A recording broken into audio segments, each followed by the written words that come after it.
Hey, what's going on, everybody? So, I already did a video on this guy named Patry Loomis, but I want to do more on him because he's just a fascinating character. And, he deals with, Patry Loomis was the CIA agent who recruited Green Berets, mostly out of Fort Bragg, North Carolina, to go work for Edwin Wilson in his Libyan operation, in which the Green Berets were helping the Libyans teach them how to create explosives, train them in paramilitary operations, intelligence gathering, basically treasonous type stuff. And this was like a big scandal that blew up in the late 70s, early 80s. And later, Edwin Wilson got, I think, convicted in 1983 or 4. And later, Frank Turple got indicted in 1980. Later, I want to say convicted in 81. Or I think he fled the country, and I think he was found guilty in absentia. Um, but anyways, this guy, and I'll pull up a picture of him. Patry Loomis, right? I thought I wasn't gonna be able to find a lot about him, but just some couple Google searches, and I found him, right? So this is a part of the Blonde Ghost network that I'm pulling up. So Patry Loomis worked alongside a guy named Bill Weisenburger. Both of the men, Patry Loomis and Bill Weisenberger, were both fired from the CIA after Stansfield Turner tried to clean house in order to kind of get rid of Edwin Wilson's influence on the agency. And Stansfield Turner made Wilson persona non grata. But it seems that even after Patry Loomis left the CIA, he still was working with Wilson in his Libya operations.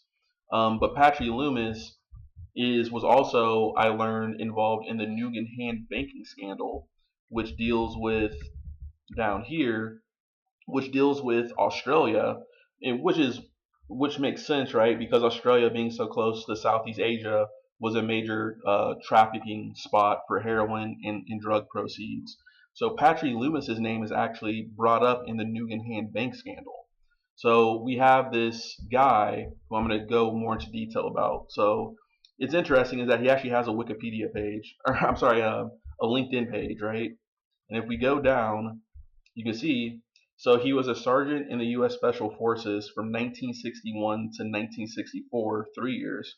He did electronic school, jump school, Special Forces demolition school, Special Forces qualification school. Um, so let me see here, which is very interesting because I think Frank Turple also went to communication school as well, or electronic school. So, anyways, so paramilitary operations officer. So from the CIA from 1969 to 1972. So 3 years, 4 months, right? So then he's from 1972 to 1977. He's working allegedly still as part of the CIA in corporate deep cover as a sales and marketing manager in Southeast Asia for Fairchild Industries. Um, Later, he becomes the international sales director for Edwin Wilson's Consultants International for 1977 to 78. But then it looks like from 78, he kind of is gone. He kind of leaves the whole Edwin Blonde Ghost network and he goes to Tullamore, Ireland, where he lived for 13 years, from 1978 to 1992, where he worked for Low Alpine Systems, which is actually an outdoor recreation clothing apparel company, kind of like what is it, Patagonia, REI, North Face type of company, right? So he leaves and kind of takes on kind of a not necessarily another identity, but another life, and he works for them in Ireland for 13 years before coming back to the United States in 1992 to Colorado to work for the American division of Lopine Alpine Systems.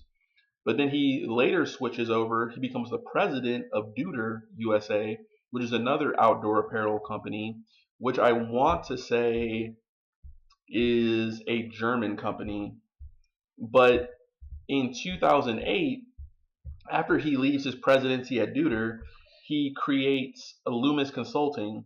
There's not any really information about what that is online, but he's living in Longmont, Colorado. Colorado, probably for a guy, kind of salty old veteran, a lot of military out there and whatnot. Kind of, he obviously likes the outdoors, so he's kind of, he's able to kind of just, be a retired old veteran slash spook, kind of in a very pro military area, but also kind of, be outdoors, and there's a lot of money in that area and everything.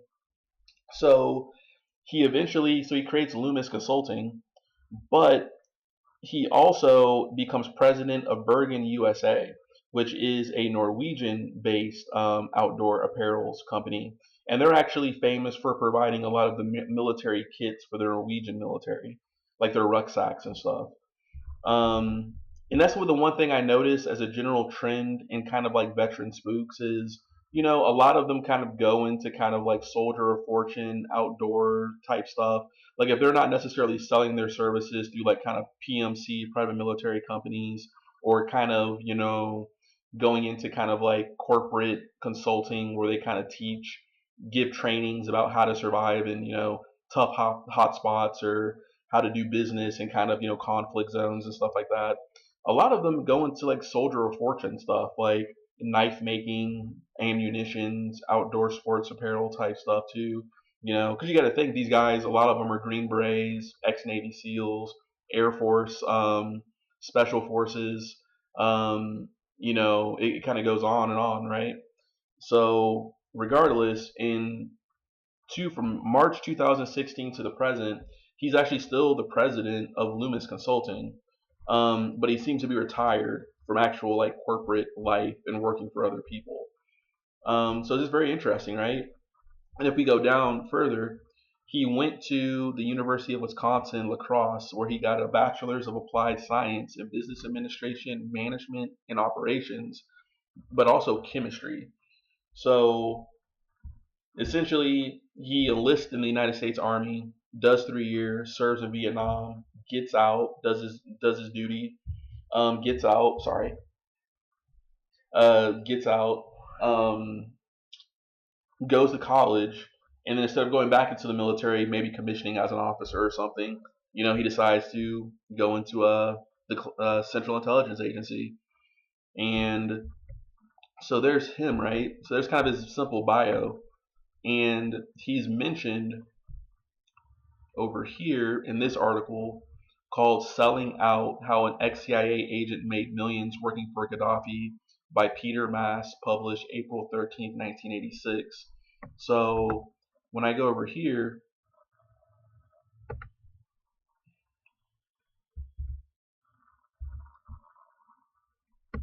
you can type in. All right. So this is about how Loomis and Bill Weisenburger get fired, right? So the first mention of Wilson in the press, so Edwin Wilson in the press, was in 1977 when a story of the Washington Post erroneously linked him to the bomb murder of Orlando Letelier, the former Chilean ambassador who had become a leading critic of the military dictatorship that overthrew his government. The story identified Wilson as an ex-CIA operative and also noted that he reportedly had links to with Gaddafi's Libya, right? So side note about the bombing of Orlando Letelier. So what's interesting is that he was a part of the administration of Salvador Allende, the democratically elected president of Chile, who was a democratic socialist. The CIA could not have that. So they backed Augusto Pinochet in overthrowing Allende, right? And Pinochet became a dictator, who was known for throwing people out of helicopters over the Pacific Ocean. He turned like the Olympic soccer stadium into like a torture facility.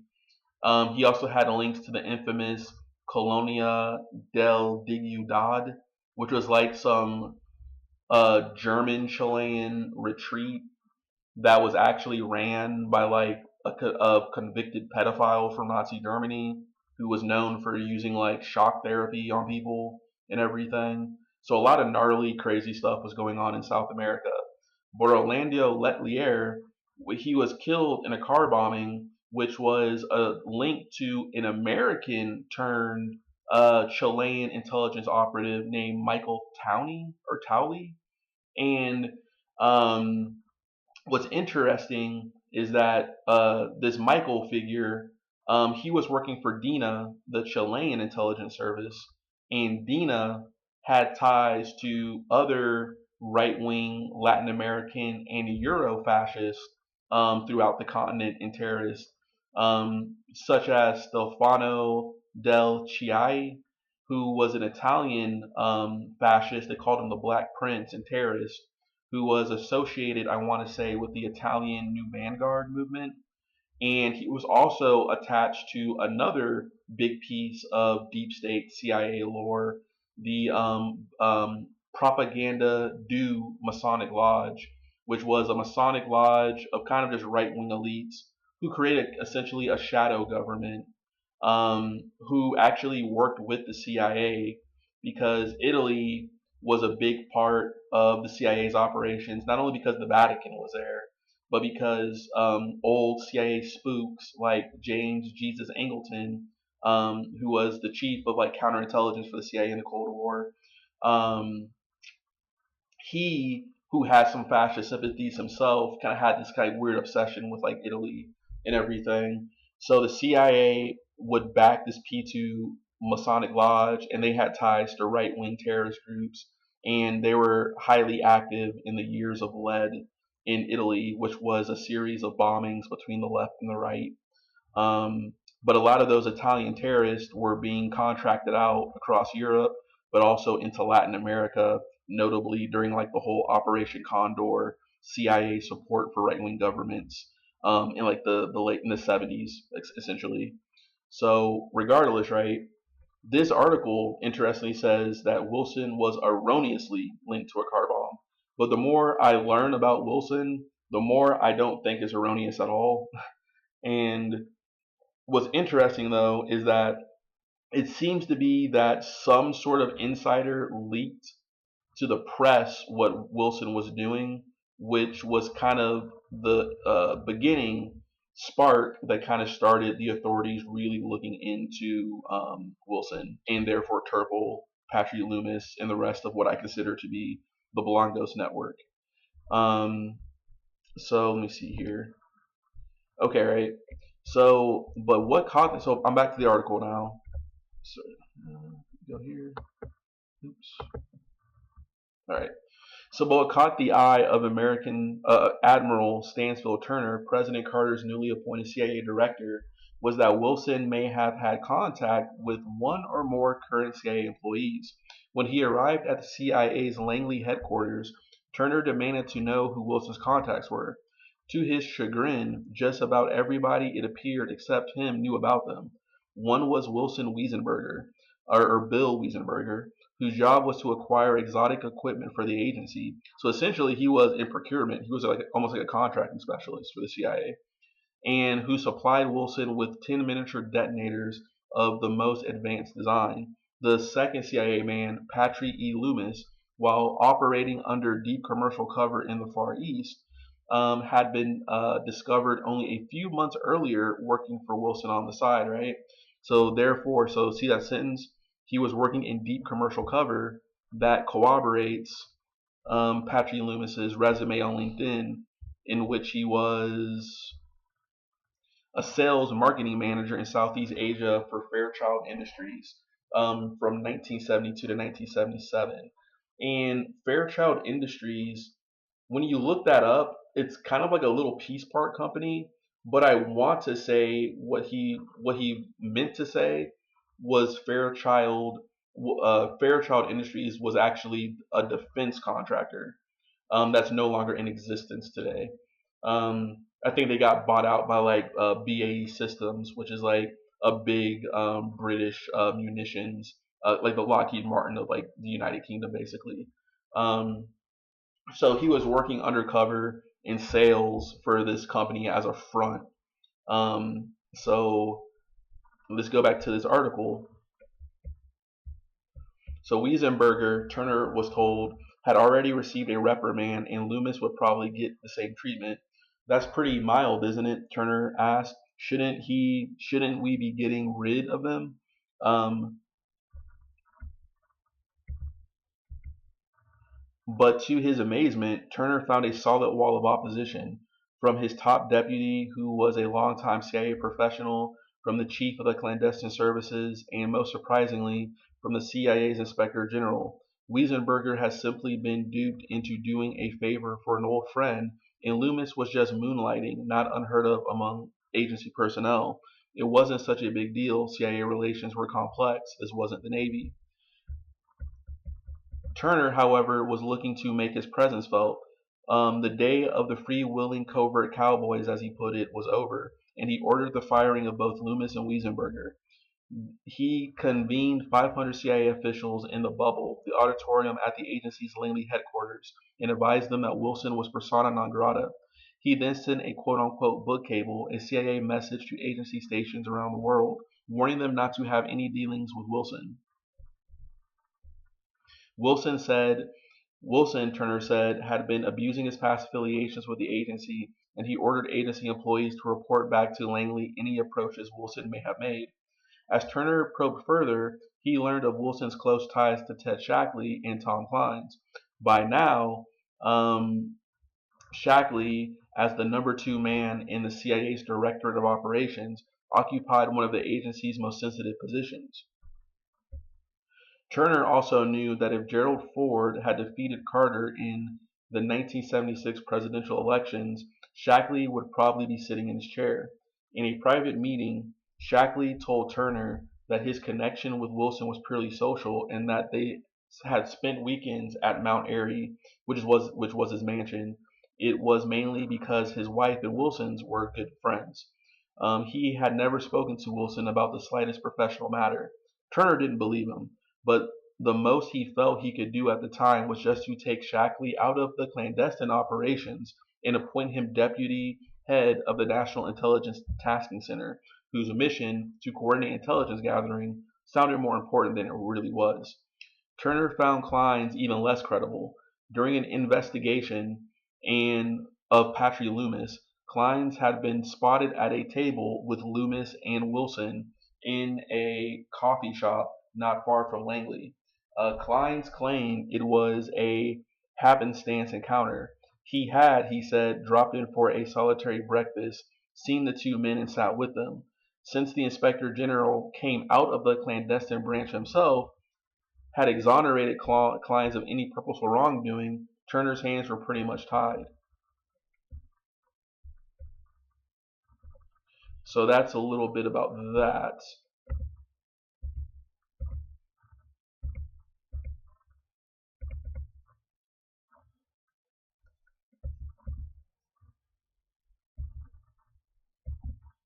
All right, I'm going to take a quick little break. Okay, so I'm back. So this is another article I'm going to skip to. So I'm trying to make these shorter. So this is from the New York Times, and this article is called Employees of CIA Aided Libyan Deal.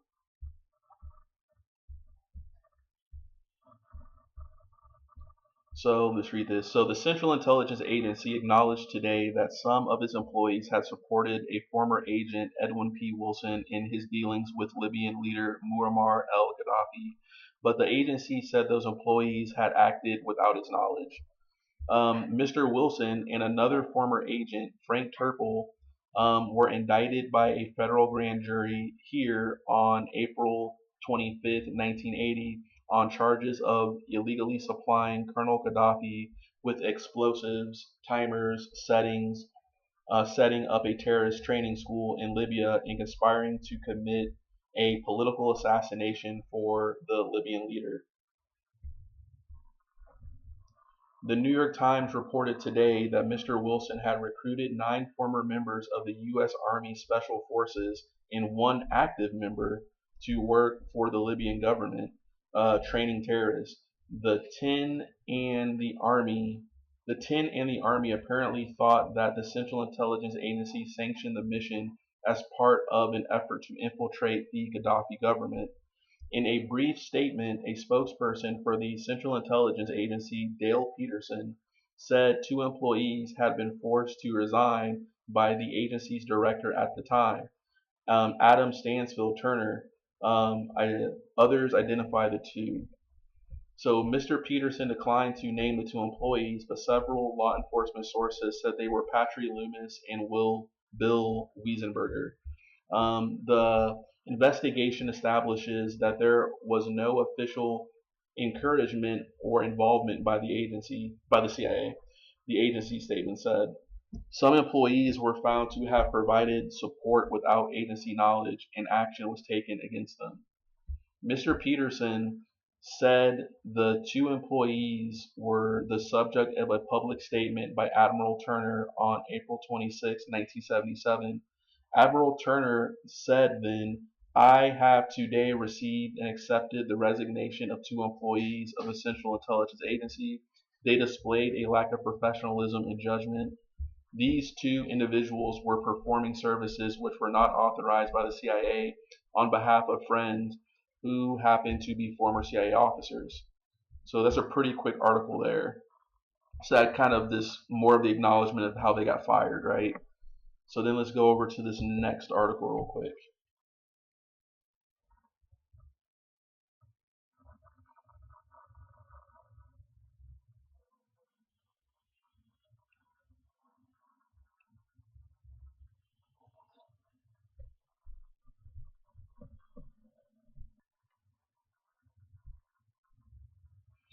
So the secret world of a Green Beret. And this is in the New York Times as well, written by Philip Tubman, July 4th, 1982. All right, so this kind of talks about Luke Thompson, who was one of the Green Berets who Patry Loomis recruited, right? So the first call came on a muggy July evening in 1977. Luke Thompson, a master sergeant in the Army Special Forces, was at home in Fayetteville, North Carolina. The caller identified himself as Pat Loomis from Washington and asked if Thompson might be interested in recruiting a team of former Green Berets for an overseas mission that would pay well. Loomis provided no other information. Thompson conditionally accepted the proposal, not knowing that he was about to become involved in one of the strangest and most disturbing operations in the annals of international espionage. When the conversation with Loomis ended, Thompson, who says he says he was initially concerned that the offer might be a trap by hostile foreign intelligence service, phoned military police intelligence officers at Fort Bragg in Fayetteville, headquarters of the Special Forces, to report the call and to seek their guidance. Two officers drove to his house, according to Thompson, and the three men spent the evening discussing the operation. The next day, Loomis called again and told Thompson that he wanted to arrange a meeting the following day in Fayetteville. They agreed to meet at the Sheraton Motor Inn. So the next day, Loomis called again and told Thompson that he wanted to arrange a meeting. And so they met at the Sheraton Motor Inn. The day of the meeting, Thompson recalls he was informed by the military intelligence officers that they had checked the offer. They had checked the offer to the top and found that it was legal and overboard. They told him, you can pursue it as you desire, he says. Later at the Sheraton, Loomis identified himself as a covert agent for the Central Intelligence Agency. Less than a week later, Thompson, who had been granted a leave by his commanding officer, and three former Green Berets he had recruited were in Libya, their mission to train terrorists. 5 years later, the Libyan operation remains a subject of mystery, controversy, and investigation. The organizers of the mission, Edwin P. Wilson and Frank E. Turple, both former American intelligence agents, were indicted by a federal grand jury in 1980 on charges of illegally shipping explosives to Libya as part of the terrorist training operation. Wilson was recently caught in an international trap set by the Justice Department and he is now being held in the Washington area pending trial, with bail set at $20 million. Turple remains a fugitive, at last reported living in Beirut. Loomis, shortly before his meeting with Thompson, had been dismissed by the CIA for helping Wilson, but because of administrative procedures, was still on the agency's payroll when he contacted Thompson. Very interesting. So Stansfield's Turner, wow, this makes you even think that even the directors of the CIA can't even get the CIA in control. So basically, Stansfield Turner basically fires Bill Weisenburger and Patry Loomis for their association with Wilson, right?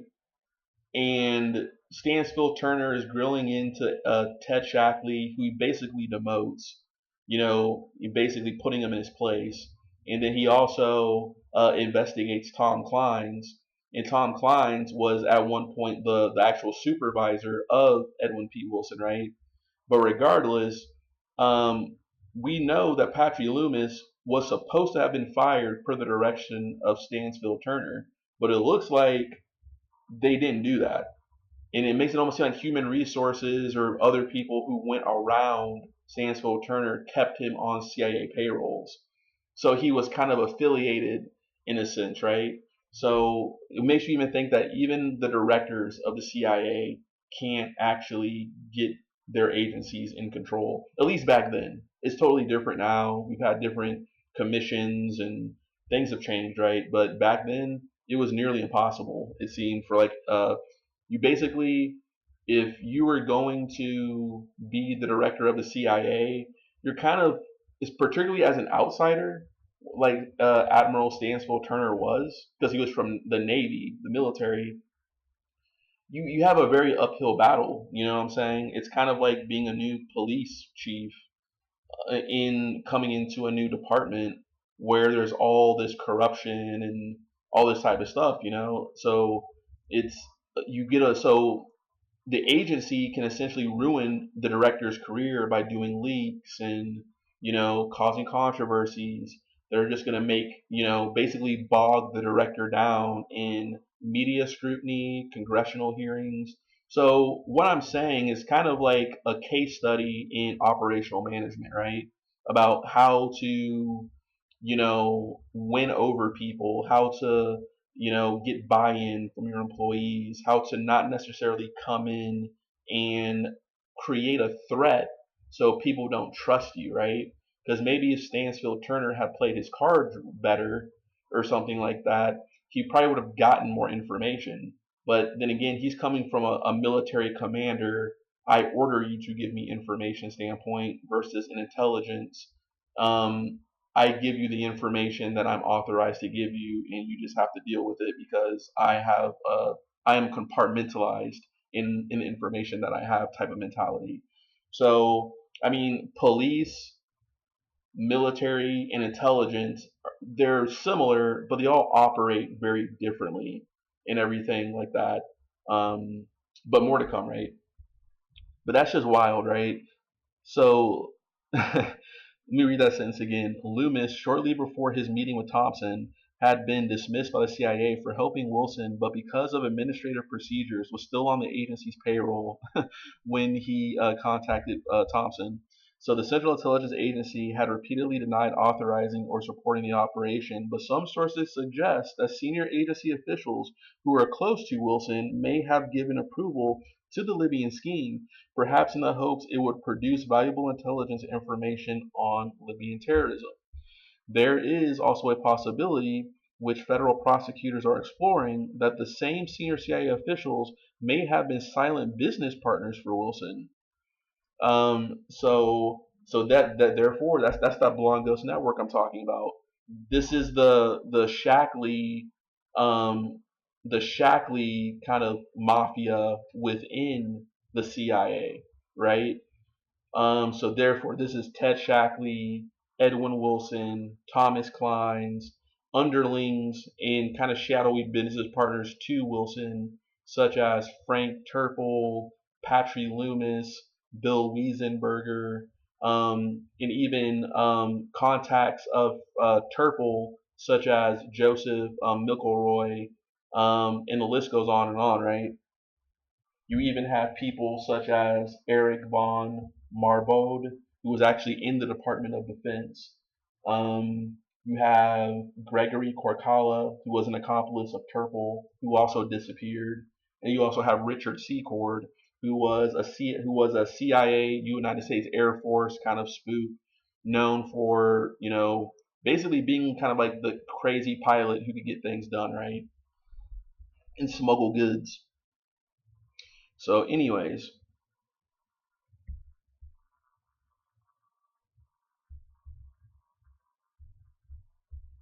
so federal prosecutors in Washington, Houston, Denver, and several other cities are still investigating various aspects of the case, and additional indictments are said likely to be this year. So remember, Houston is where a big shipment of the C4 to Libya was sent out, and it was like the largest shipment of C4 in like human history or something ridiculous. So let's see how we're doing here. Make sure my sound is good. Yes, we are. All right. So, of the many riddles that arise from these events, one of the most difficult to solve may be this.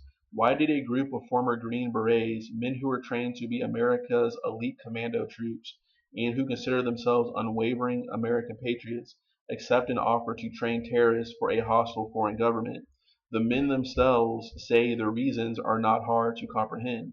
The money was good. They say they were promised 6,500 a month. The action was appealing, and, at least as important, they claimed they were firmly convinced that they were enlisting in an officially sanctioned American mission to infiltrate the Libyan intelligence apparatus.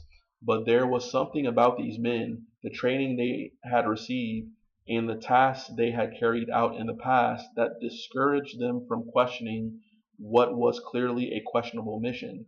Had they become so accustomed to accepting unsavory assignments from shadowy sources of authority that they simply saw nothing unusual or suspicious in being sent by the United States government to aid an anti American dictator? Hmm. So let me read that again. Had they become so accustomed to accepting unsavory assignments from shadowy sources of authority that they saw nothing unusual or suspicious in being sent by the United States government to aid an anti American dictator? And there was something about the organization of the American intelligence system, particularly the relationship between the CIA and the Green Berets, that encouraged agents to operate without clear lines of authority. So, which is so interesting, right? So this is me talking, and so you have to realize that the CIA was in part founded by U.S. Army Special Forces with people like John K. Singlaub, who was noted for being not only one of the founding fathers of U.S. Special Forces, but also one of the founders of the CIA himself, right?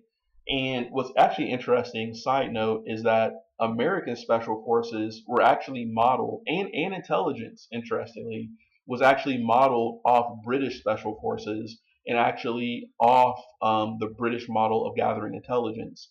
Um, but that's a whole nother like can of worms and everything that kind of deals with like how Britain tried to get America into World War II.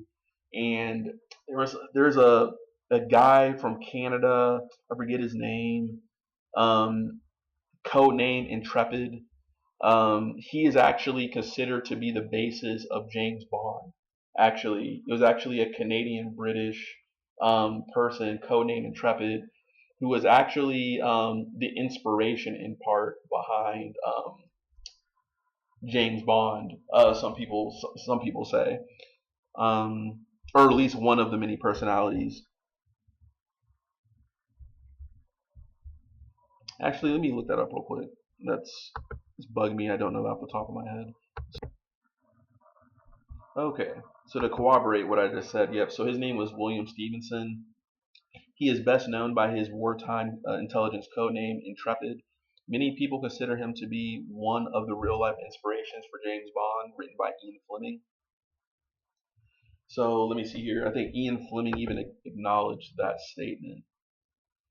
So it's just interesting that um, there's a long history of U.S. intelligence, right? I mean, that dates back to the Revolutionary War and everything like that, and Civil War and everything, et cetera, right? But the modern basis of British intelligence or American intelligence is kind of based off the British model of intelligence, and that's typically because of the Anglophile connection, most likely, I would assume, between the New England Blue Bloods with their English brethren, in a sense, from the Oxford Cambridge sort of tradition and everything.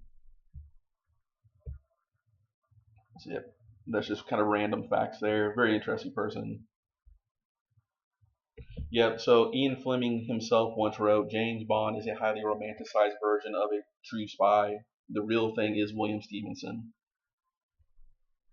So back to this article.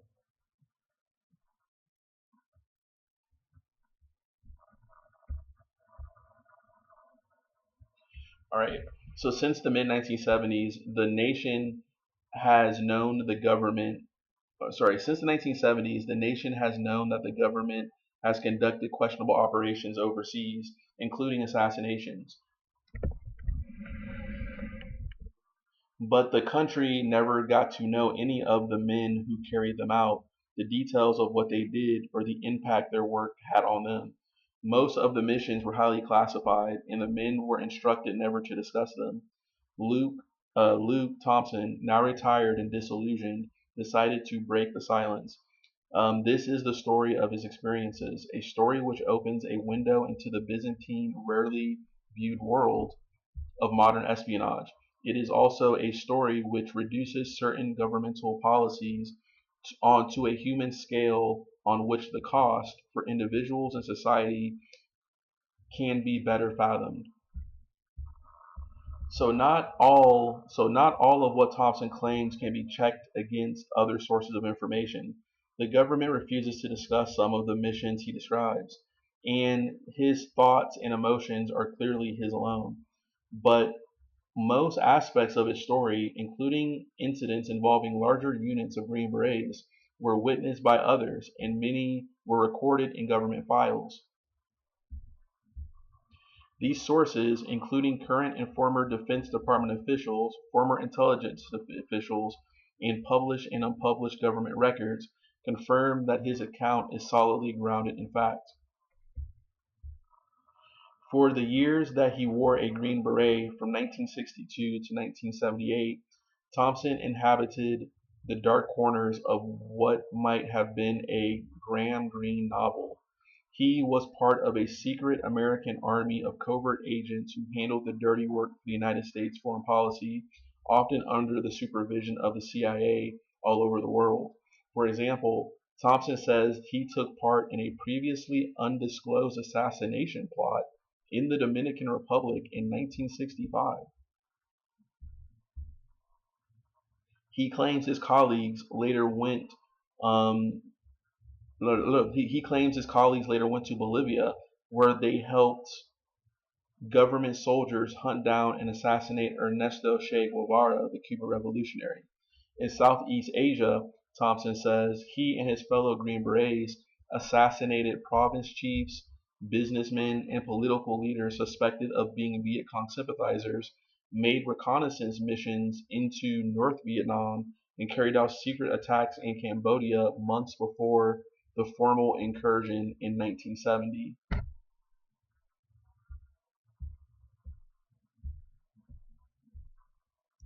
So his story raises questions that may be difficult for the nation to answer. Among them, how does one measure the cost to a free and lawful society of sending citizens to assassinate foreign political leaders just because they happen to be troublesome? Is there not a line between unconventional warfare and unacceptable warfare? Can men be trained as elite, obedient commandos without destroying their ability to make independent judgments when necessary?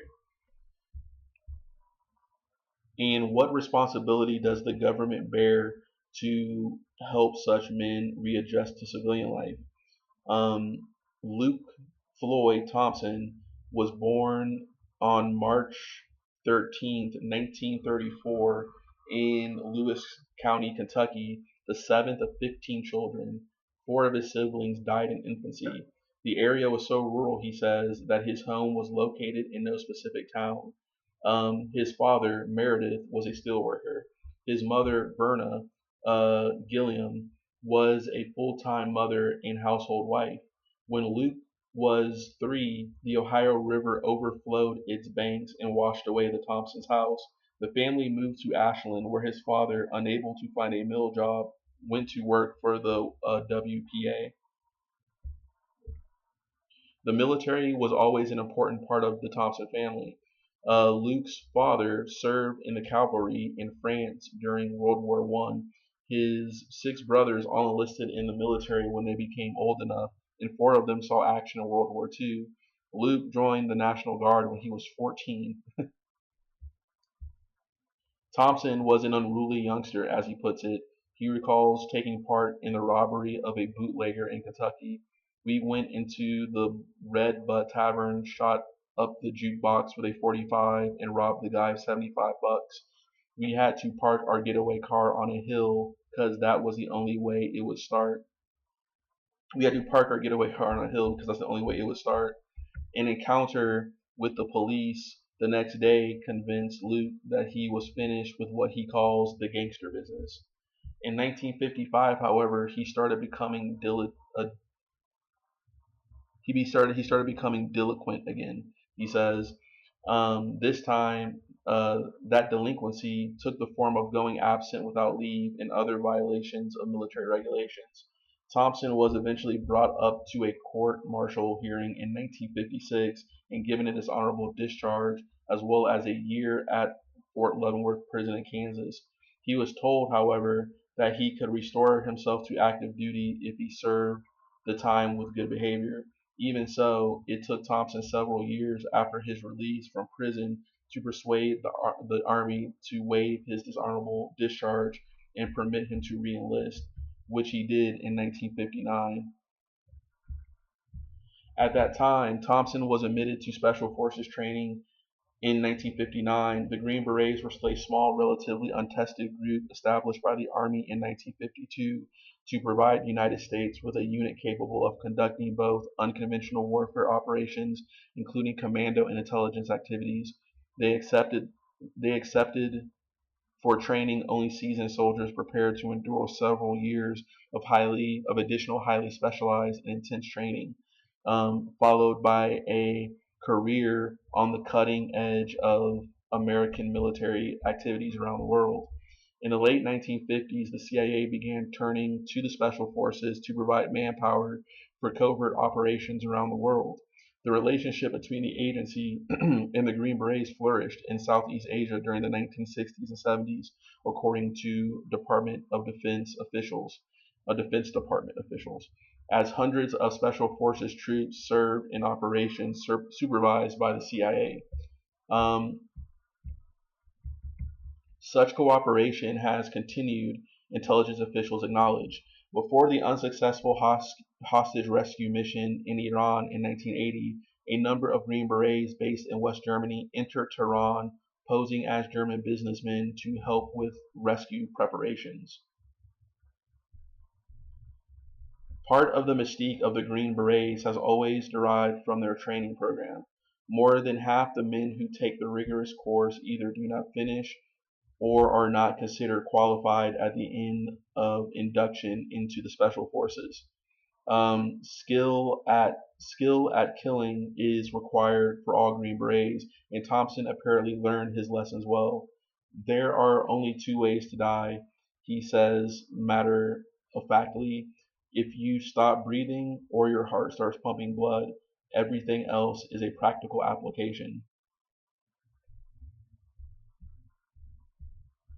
So after being inducted into the Special Forces, Thompson was selected to attend intelligence school, one of several areas in which Green Berets may specialize. But when he found out there would be a 6-week delay before classes started, he opted for a specialty in medical training instead.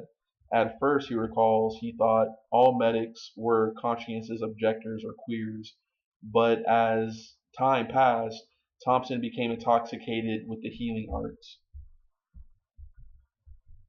So after completing the initial phases of medical training in 1961, Thompson joined the 7th Special Forces Group based at Fort Bragg.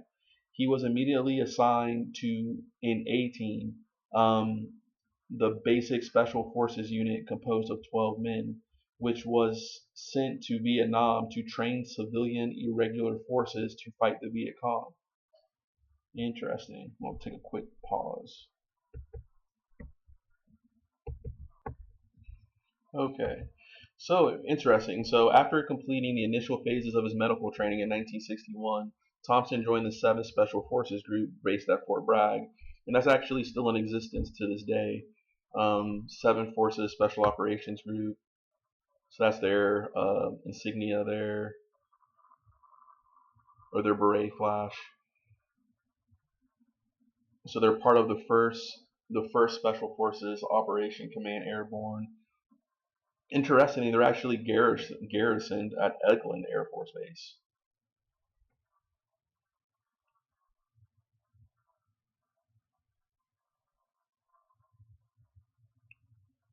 So is an operational unit of the United States Army Special Forces activated 20 May 1960. It was reorganized from the 77th Special Forces Group, which was also stationed at Fort Liberty, other words Fort Bragg.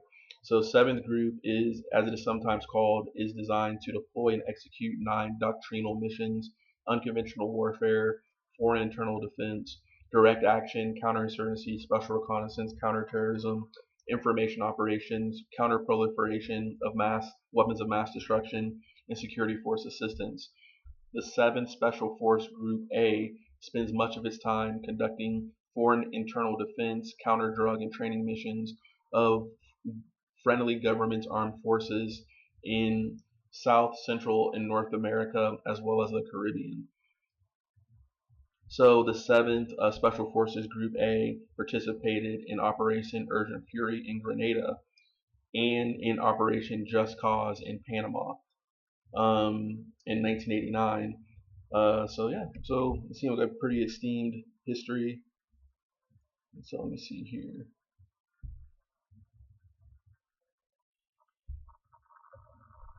So they're part of.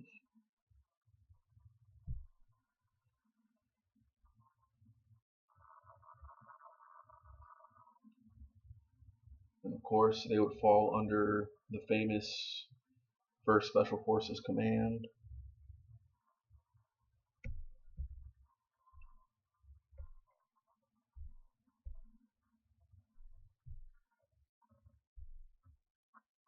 Who was therefore a part of the United States Army Special Operations Command and United States Special Operations Command, which is like one of the Unified Combatant Commands. So that's basically every single Special Forces branch from every single sister branch: Army, Marines, Navy, Air Force, etc.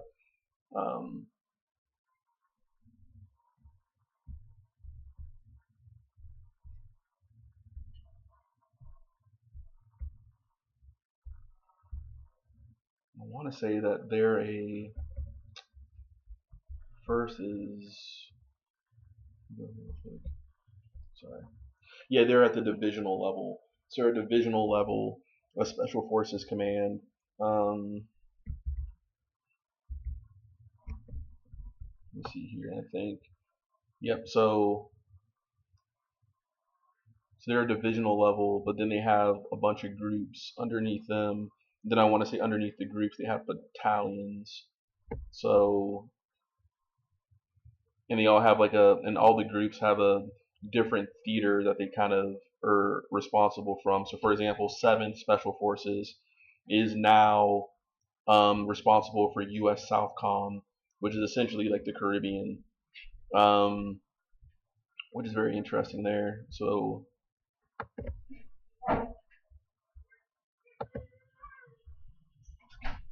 then what else we got? So there's that. And I want to say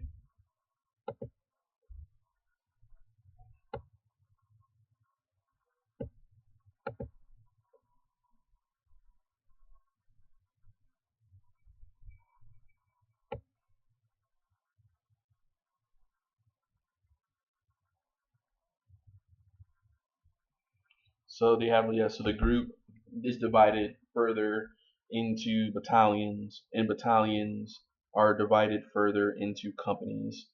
Um, so you have a headquarters, a support, and then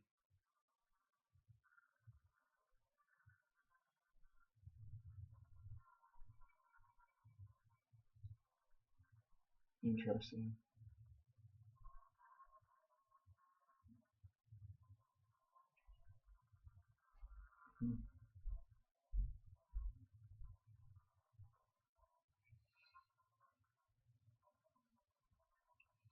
All right, so I just wanted to kind of point that out there. So it's kind of interesting.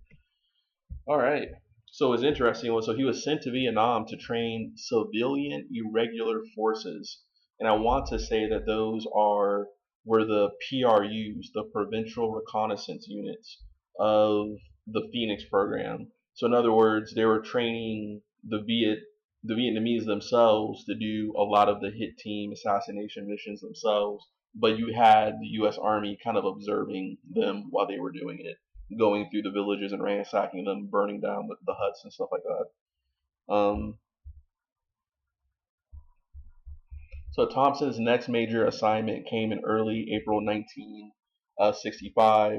At that time, he says he was selected to serve on a covert team sent to the Dominican Republic, where Colonel Francisco Camano Dino was leading guerrilla forces in an attempt to overthrow the government. The United States in that period was ostensibly taking a neutral position in the Dominican Civil War.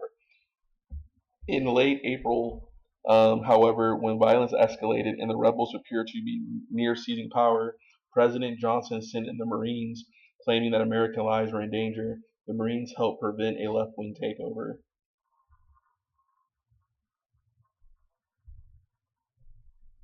So whether Thompson's secret mission was organized by the CIA is unclear. Some former agency officials who asked not to be named said such an operation did take place. Other retired CIA officials who were involved in the Dominican Republic at the time denied that the operation was managed by the agency.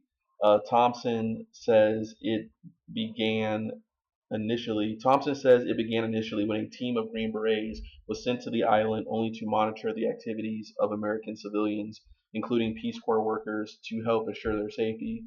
When the Green Berets came upon evidence that some of the Americans were assisting guerrilla forces, however, their major objective shifted from protecting their fellow countrymen to spying on them.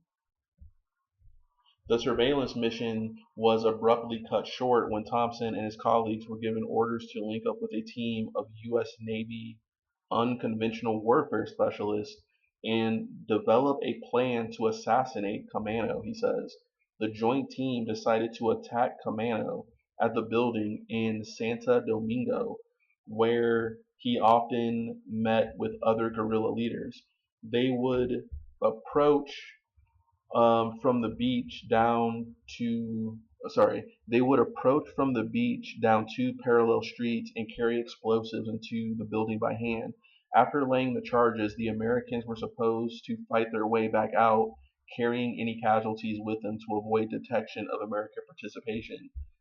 At the last minute, he says, when the mission was canceled, no reason was ever provided. Former intelligence officials now say the plan was considered too risky and might have harmed rather than helped American interest in making Camano a martyr. Thompson never returned to Latin America, but he reported that 2 years later, several of his fellow Green Berets secretly took part in the capture and killing of Che Guevara, the Cuban revolutionary leader. Um, Thompson's description of the operation in Bolivia was confirmed by another Green Beret who was a participant and by former Defense Department and intelligence officials who were involved. All of them asked not to be identified. So that's very interesting because now we're talking about Che Guevara. So I just want to look something up because this is where Felix Rodriguez comes into the mix.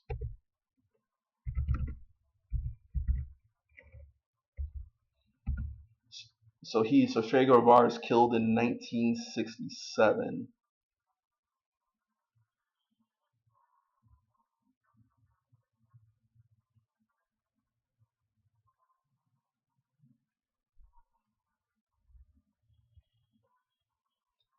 All right. So yeah, he was killed in 1967.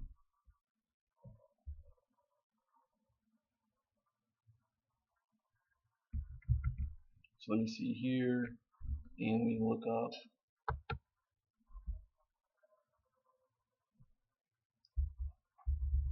So Felix. Yep. So Felix Rodriguez, a Cuban exile turned CIA Special Activities Division operative, advised Bolivian troops during the hunt for Che Guevara. In addition, the 2007 documentary "My Enemy's Enemy," which is actually free on Tubi, by the way, alleges that Nazi war criminal Klaus Barbie advised and possibly helped the CIA orchestrate Che Guevara's capture. So, which goes to even show, like, to my um, schematic here about the gray ghost, the blonde ghost network, right?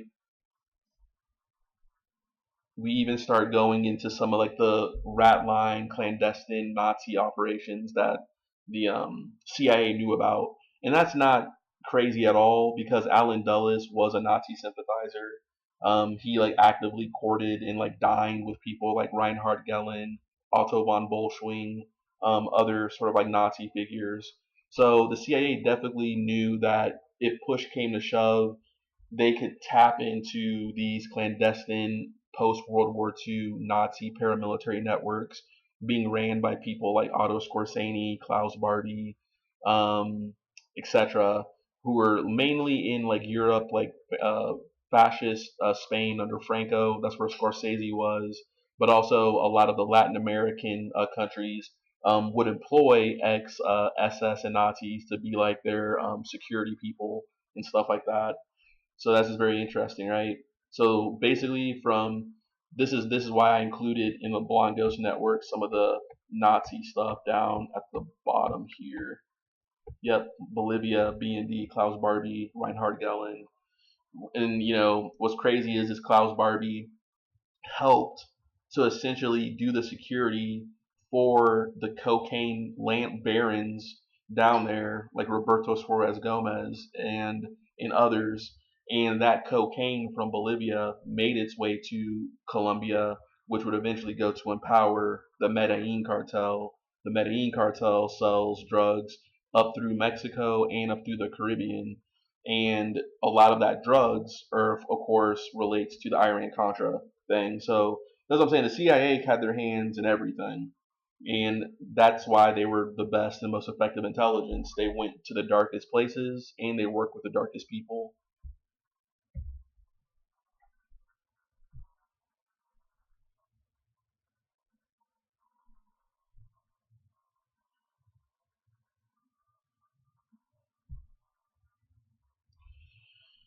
Okay,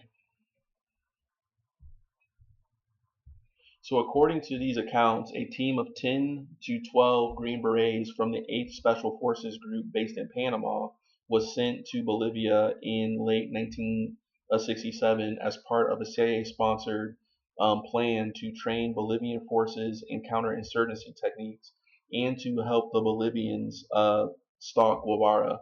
In a camp located at the outskirts of La Paz, the Americans worked with 100 to 150 Bolivian Special Forces troops. During the training program, Bolivian intelligence agents reported that Guevara was in the mountains east of La Paz. The Green Berets, according to a participant, conducted their own intelligence check and confirmed Guevara's presence. The next step was to formulate a plan to capture him. The bulk of this preparation was handled by the Americans, and over the course of several weeks, a small team of Bolivians was specially selected and trained for the operation. In the end, the action was relatively straightforward. The Bolivians and their American advisors tracking down Guevara in a remote mountain village where he was training guerrillas. He was caught and executed on the spot, said a former Green Beret who was there. The Bolivians pulled the trigger they needed to get the credit. Guevara's body was brought back to the camp where it was identified by two American intelligence agencies who had flown for Panama. Following the aborted assassination scheme in the Dominican Republic, the focus of Thompson's career shifted back to Southeast Asia. where he returned to Vietnam for the first of several tours of duty there and in Thailand, with frequent missions into Laos, Cambodia, and even North Vietnam. Thompson says the purpose of the missions into North Vietnam was to collect strategic intelligence. He says he went on 4 such missions himself and knew of dozens of others. Former Defense Department officials say such missions involving Americans were made during the early years of the Vietnam War, but were reduced and eventually ended by 1967 to 68. After that, they say infiltration into North Vietnam was handled by mercenary forces and was restricted primarily to border areas. Next, Thompson was ordered to join a covert operation in Thailand run by the Army and the CIA, supervised by the MAGV SOG, Military Assistance Command Vietnam Special Operations Group. So Thompson was ordered to join the covert ran by the U.S. Army, CIA, supervised. So the mission involved the training of Thai Special Forces teams, followed by their deployment with Green Berets to interdict the Ho Chi Minh Trail, which is interesting because this is where General John K. Singlaub comes into the mix. So if we go back here and type in,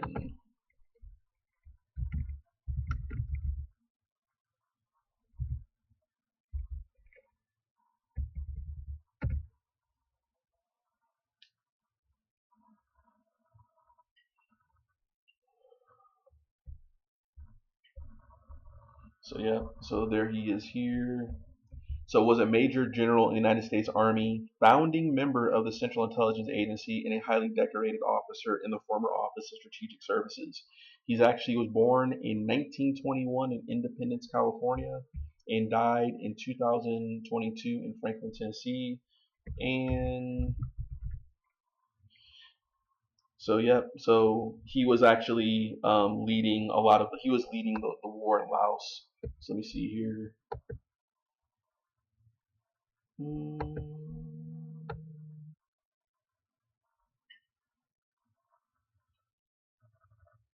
Here we go. So after his time in Korea, Singlaub headed CIA operations in Manchuria during the Chinese Communist Revolution, managed the secret war along the Ho Chi Minh Trail in the Kingdom of Laos and Vietnam, worked with the Contras in Nicaragua, etc., etc. So what this article is even revealing is that even countries that weren't technically in the Vietnam War were a part of the Vietnam War. So like, you know, Laos, Cambodia, Thailand, like a lot of plausible deniability stuff going on.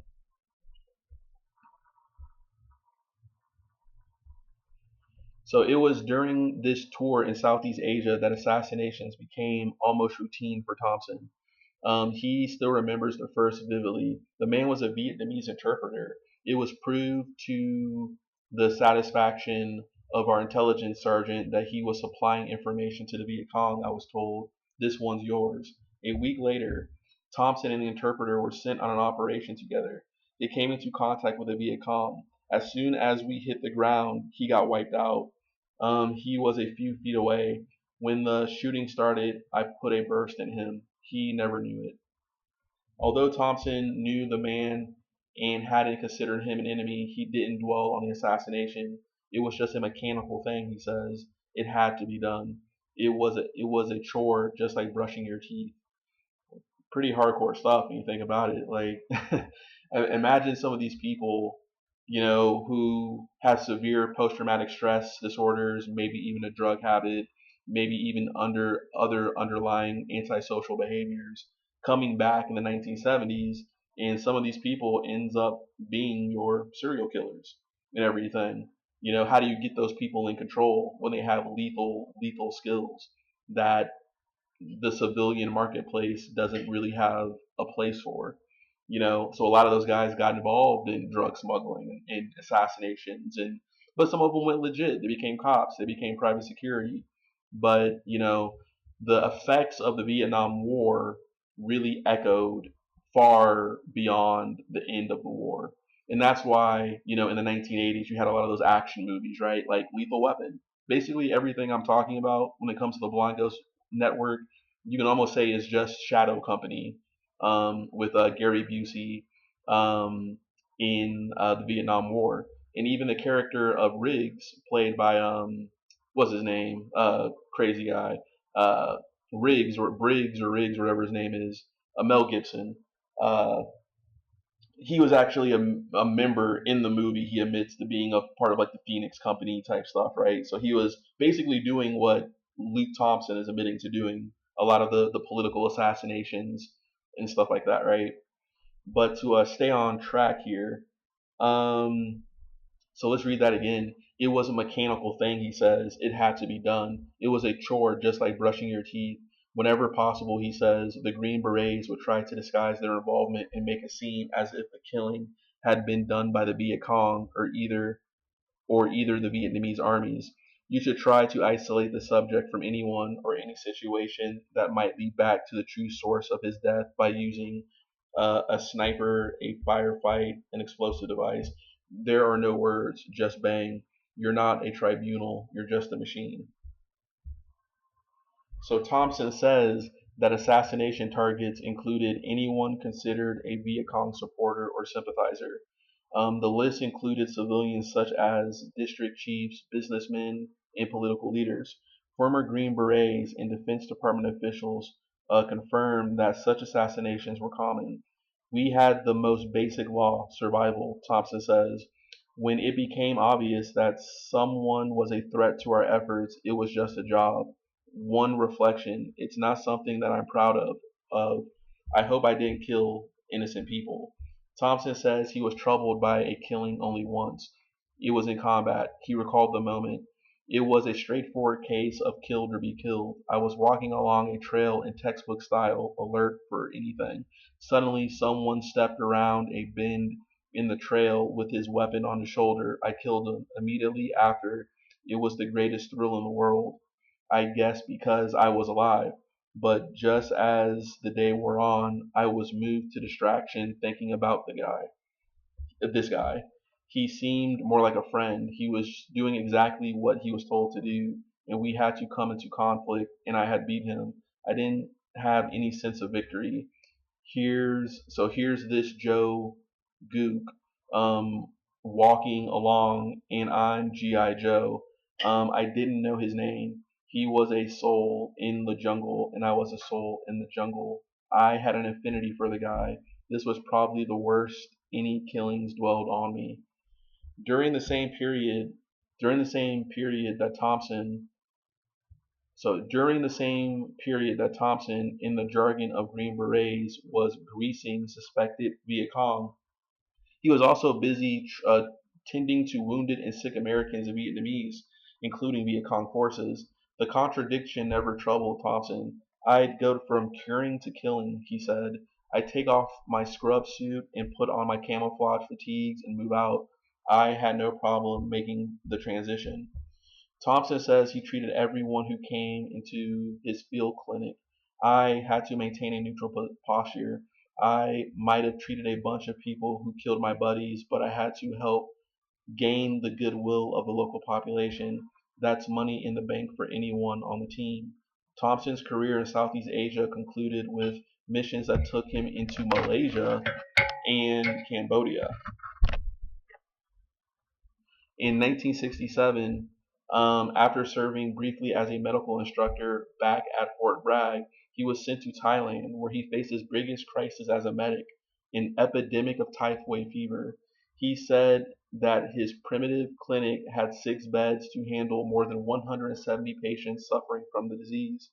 Thompson lost only a dozen patients, a far lower mortality rate than other medics in the area, and he received commendations from the Army Surgeon General's office, equating his efforts with the feats of Walter Reed, the famous Army surgeon. He showed me copies of commendations. So Thompson's penultimate tour began in January 1968 when he was assigned to a mobile strike force conducting search and destroy missions along with Vietnam Cambodia border. Thompson says that the Green Berets commanded 3 battalions of mercenary troops composed primarily of Cambodians. We were in and out of Cambodia all the time, he says. Jeez. So Thompson says that the Green Berets commanded 3 battalions of mercenary troops comprised mostly of Cambodians. It's kind of strange. So the more I'm reading about this Vietnam stuff, it's like they almost kind of had an unsanctioned coalition of like irregular forces from Thailand, Cambodia, Laos, kind of helping out against the Vietnamese, the Viet Cong in the North Vietnamese army. So the more that I kind of read about it, it kind of puts it into more perspective or whatnot.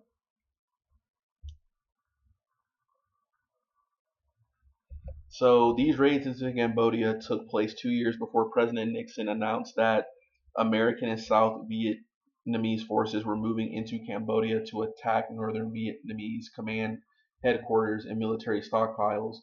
Smaller raids, which Thompson and other former Green Berets say began in 1967, also predated the secrecy American bombing of Cambodia begun by the Nixon administration in 1969. Thompson says that he and his colleagues were told the operations in Cambodia were highly classified and that they were instructed not to discuss them with anyone.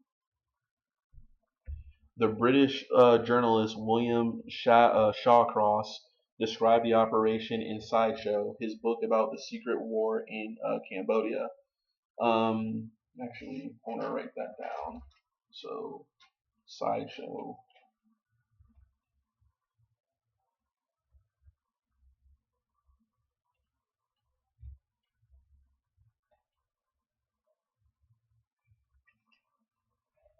All right. So Thompson's final assignment in Southeast Asia took place in 1972 when he was sent to Thailand to train mercenaries for operations in Laos. Um, the training program, he says, was run by the CIA former intelligence officials. Sorry, the training program, he says, was run by the CIA. Former intelligence officials confirmed that such an operation was mounted in Thailand at the time, but said they did not know whether Thompson was involved. But the fact that he knew about it is kind of telling in and of itself, right? So,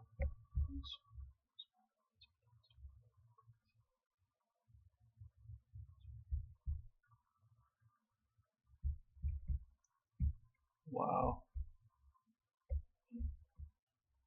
And then, okay. Let's see here. So by the time Thompson left Southeast Asia for the last time, late in 1972, he was exhausted and more than a little bitter.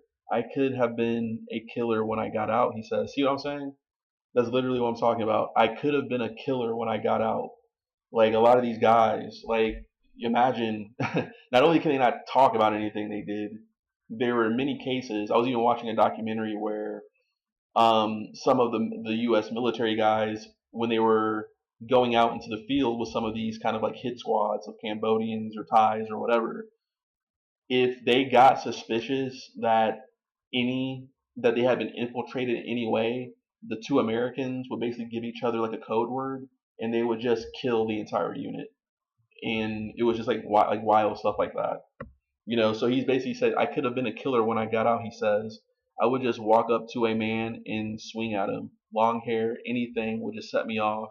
If the U.S. decided to have a civil war, I would have fought on either side, as long as Jane Fonda and George McGovern were on the other side. So fortunately, Thompson says, I had time to straighten out my head. During a leave in Japan after the last mission in Vietnam, Thompson married a Japanese tour guide he met at Expo 70 in Osaka. The Thompsons spent several months at a special forces base in Okinawa before going to Fort Bragg, which is very interesting, right? Special forces base at Fort Bragg. If we go back to Patry Loomis's LinkedIn bio, he spent time in Okinawa, so I'm assuming it's the same place. Not necessarily not saying that they knew each other, but it was kind of the same place, right? So the marriage and the interval in Okinawa gave him time, he says, to shed some of the violent instincts he had developed. From 1972 to 1977, Thompson spent most of his time on training missions in the United States. Twice during those years, he traveled to Taiwan to help train Taiwanese special forces, and he spent several weeks in Zaire helping to train commando forces there. None of these operations, he says, were clandestine.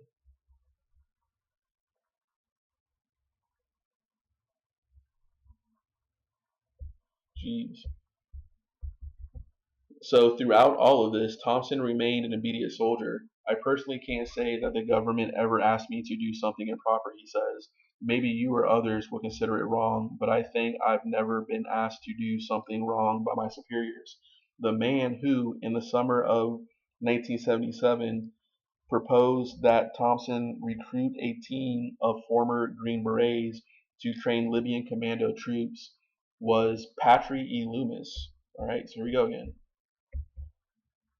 So the man who in the summer 97 proposed that Thompson recruit a team of former Green Berets who train Libyan commando troops was Patry E. Loomis, an ex-Green Beret himself and a covert agent for the CIA, according to federal investigators and former intelligence officials, who again declined to be named.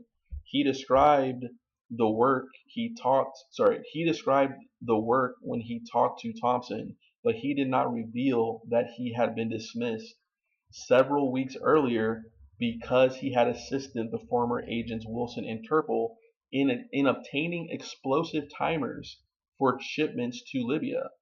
Gotcha, right? So that elaborates even more on the first article by Peter Maas, right? That was published in like 1986, right? So now we have more conclusive evidence of what Patry Loomis and William Bill Weisenburger were doing. Weisenburger, even though the article by Maas talks about how he bought detonators, they didn't actually elaborate more. But now we realize that those detonators between Wiesenberger and Loomis were actually, in fact, being used by Turple and Wilson in Libya. Yep, so they were dismissed several weeks earlier because he had assisted the former agents Wilson and Turple in obtaining explosive timers for shipment to Libya. Wilson and Turple, it was later discovered, had signed an agreement with Colonel Muammar el-Gaddafi to help train terrorists. So Wilson had served for 20 years as a covert agent for the CIA and for a secret naval intelligence group called Task Force 157. He left government employment in 1976, and the same year he and Turple reached their agreement with Libya. Turple worked as a communications technician for the CIA before he was forced to resign in 1971. He went on to become an international arms salesman and a key supplier of equipment to the former Ugandan strongman Idi Amin. Thompson's assumption that the Libyan operation was legitimate was partially conditioned by his background. Other Green Berets, including Thompson's commanding officer at the time, told me that the operation was no more bizarre than many they knew about, which were sanctioned by the intelligence agency. The go-ahead Thompson says he received from military intelligence officials also alleviated his doubts. How military intelligence officials got the impression that the operation was approved by the government remains one of the major unresolved mysteries of the affair. Thompson is unable to recall the names of the two men who he says came to his home after Loomis first called. The two other Army intelligence officers at Fort Bragg gave contradictory accounts of what happened in interviews and were unable to recall the specific steps they took after Thompson first notified military intelligence following the call from Loomis. The two men declined to be named. Um, a third figure, Carl H. Olschig, who was a senior intelligence official at Special Forces headquarters in 1979, said in an interview that he first learned about the Libyan operation only after Thompson returned from Libya. Interesting. Just want to write that guy's name down. So let me write that down real quick. So his name is Carl.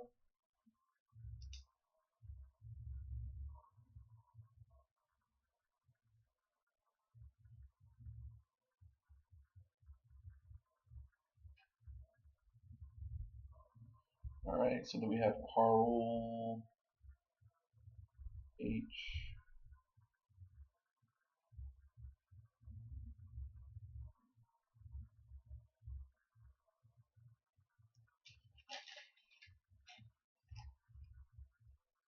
Okay.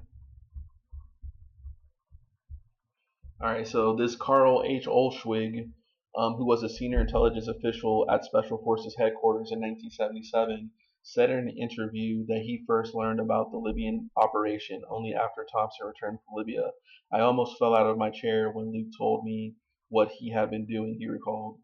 Olschig said he instructed Thompson to report to the Federal Bureau of Investigation and talk to other military intelligence officers at Fort Bragg. Meanwhile, Olschig informed his superiors and recommended that a check be run through a more senior intelligence unit stationed at Fort Meade, Maryland. He said he never learned what results, if any, were sent back to Fort Bragg. I carried I carried it as far as I could, he said, and assumed it was being handled correctly. Federal investigators believe that senior officials at the CIA who worked closely with Wilson while he was at the agency may have intercepted the inquiries from Fort Bragg, which is just crazy to think they have those capabilities. So think that you have think about it, right? You have a closed off. This is like even before the internet. You had something like the internet back then, in which basically you had like they were able to share information over computers and servers or whatever. But even let's just say they're using old fashioned facsimile faxes, stuff like that, right? Regardless, the fact that even the CIA has the military bugged like that, where they're able to intercept like messages between forts and stuff like that, is even insane to think about.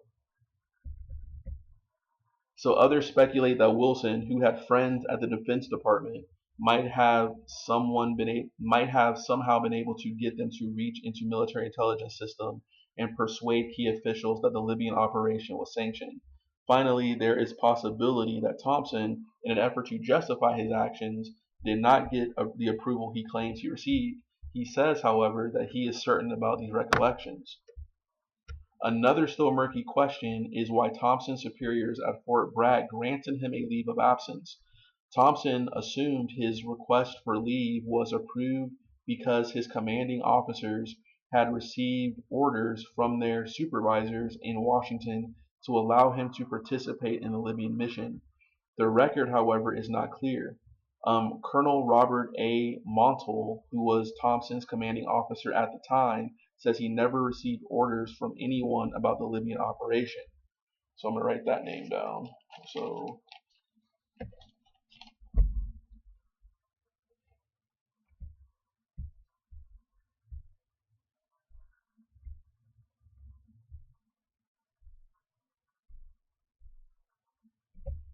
Colonel Robert Montel.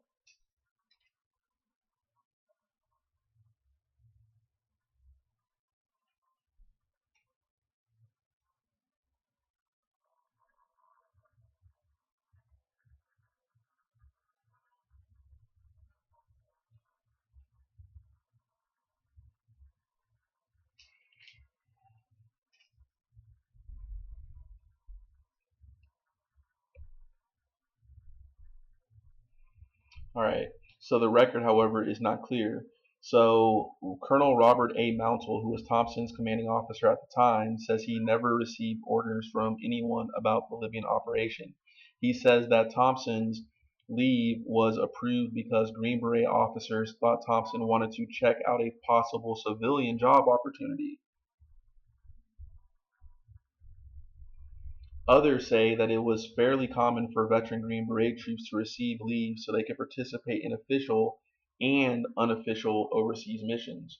Some federal investigators suggest that senior that that ugh, federal some federal investigators suggest that senior special forces officers permitted Thompson to go to Libya even though they did not know whether the operation had government approval because they thought it might develop into a productive intelligence venture. If so, they overstep their authority, Army officials say. Intelligence operations involving the Green Berets are supposed to be cleared and approved by senior Pentagon officials with formal orders issued by the staff of the Joint Chiefs and passed down through the Army chain of command to Special Forces commanders. So no such orders were issued in the Thompson case, according to Army officials.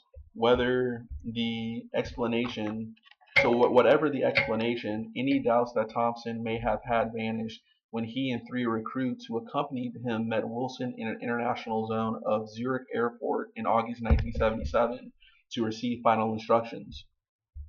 Edwin Wilson is the most remarkable man I've ever met, Thompson said. Professionalism came out of every pore. He was aces, which corroborates what was said by Peter Maas in his article. That's me talking. Back to the article.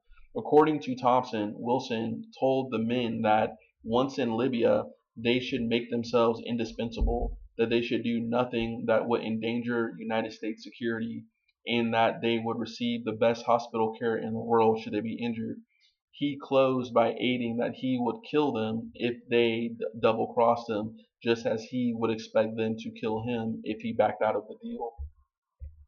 Thompson and other Green Berets flew on to the Libyan capital of Tripoli, carrying with them small arms and other military equipment in a 400-pound locker, plus several bags filled with technical manuals and blueprints of advanced electronic equipment. Following an initial round of meetings with Libyan colleagues, the Americans were taken to a palace outside Tripoli where they were shown an explosive laboratory. A group of American ordnance experts, most of them military veterans who had been recruited by Wilson's associates, were already there, instructing Libyans how to manufacture terrorist bombs, according to Thompson. At this point, he recalls becoming troubled by the direct link with terrorism. After several weeks of training Libyan forces in commando tactics, Thompson says he decided he could not adjust to working in Libya's terrorist organization. After claiming that he needed to return to the United States for personal reasons, Thompson was issued a ticket to Fort Bragg via London and Washington. Back home, he reported to military intelligence officials, apparently including Olshig, and was told to talk to the FBI, which by then had begun investigating the Libyan operation. Despite middle-of-the-night phone calls threatening his safety if he cooperated with federal prosecutors, Thompson did testify before a grand jury and as a result was not indicted, but it quickly became clear to him that his military career was at an end. In July 1978, he retired from the Green Berets. He says no Green Beret representative has contacted him since. The transition to civilian life has not been easy. In 1978, Thompson moved to Hawaii in search of solitude and escape from the turmoil that followed the Libyan mission.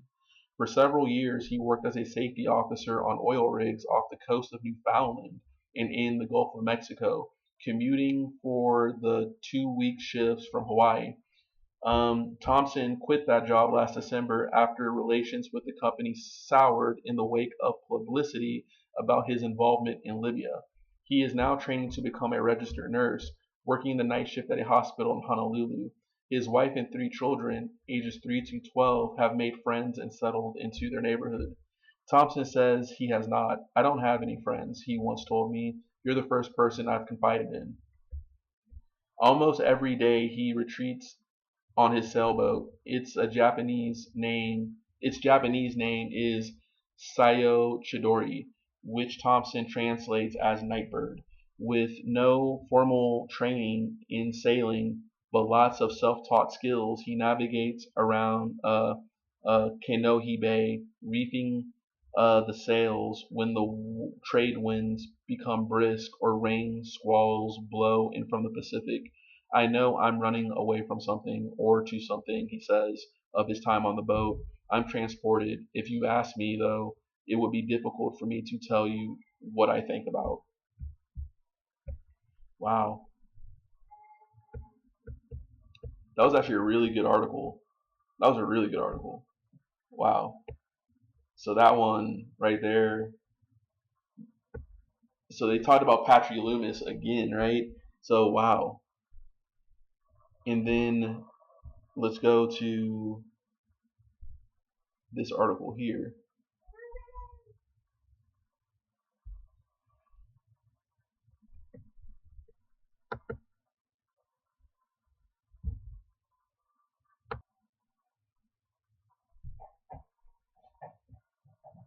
So exposing the Libyan link. So this is another article. And this one, 1981. I'm not sure who it's written by.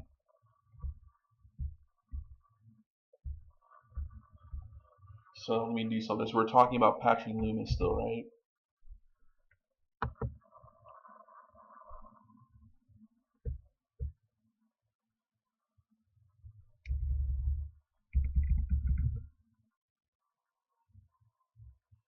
Wow. So here we go.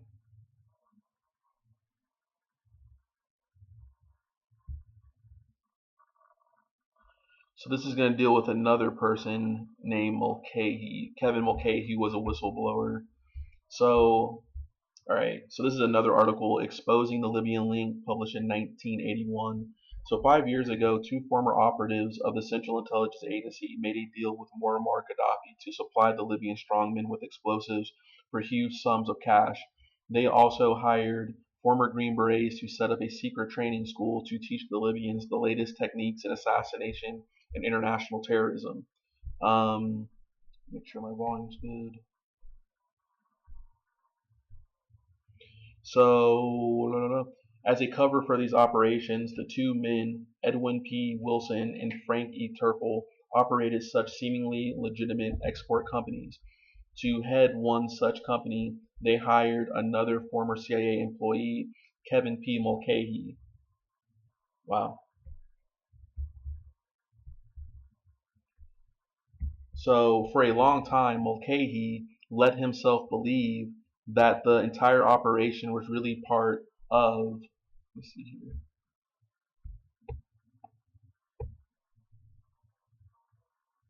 was really part of an unofficial but approved American intelligence operation being carried out by an old boy network of former government workers, intelligence agents, and Green Berets with strong and lasting connections to the Washington officialdom.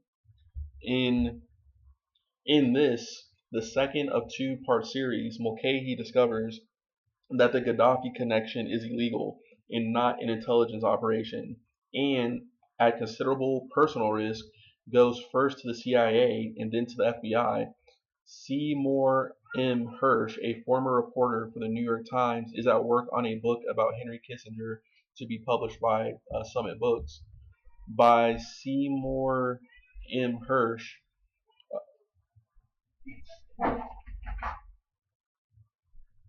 So let me see something real quick. So, by Seymour M. Hirsch, um, shortly before midnight on a muggy Washington Sunday in September 1976, Kevin B. Mulcahy, a former CIA analyst who was then in the export business, telephoned the duty officer at agency headquarters in McLean, Virginia. There are problems overseas, Mulcahy said without exploration, and he had to talk immediately to the agency's assistant to the deputy director of clandestine operations. Mulcahy would wait for a return call. Let me see here. The call came within an hour. On the telephone was dun dun dun Theodore G. Shackley, the blonde ghost himself, one of the most influential men in the CIA. So Mulcahy had a disturbing tale to tell. So that's wild, right? So Kevin Mulcahy was a CIA analyst in the export business who is essentially hired by Wilson and Turple to basically kind of run one of their businesses, basically, which was, I want to say, maybe I forgot the name of it. It's not Consultants International, but it's like some other thing. But so Kevin Mulcahy is suspicious and he calls the CIA. But guess who picks up? It's Ted Shackley, the blonde ghost himself, who's totally aware of what Wilson and Turple and Loomis and Weisenburger and what other people were on here on this list. All sorts of people. Richard Secor, Thomas Kleins, Eric von Maybourg, um, Robert Keith Gray, all he knew what they were up to, right? So it's almost like that's wild. Like he picks up the phone and basically the guy responsible is like the one he's like whistleblowing to. Wow. So Mulcahy had a disturbing tale to tell. The firm of which he was president had agreed to sell the hardware of terrorism, explosives, and delayed action timers to Libya's Colonel Muammar el-Gaddafi.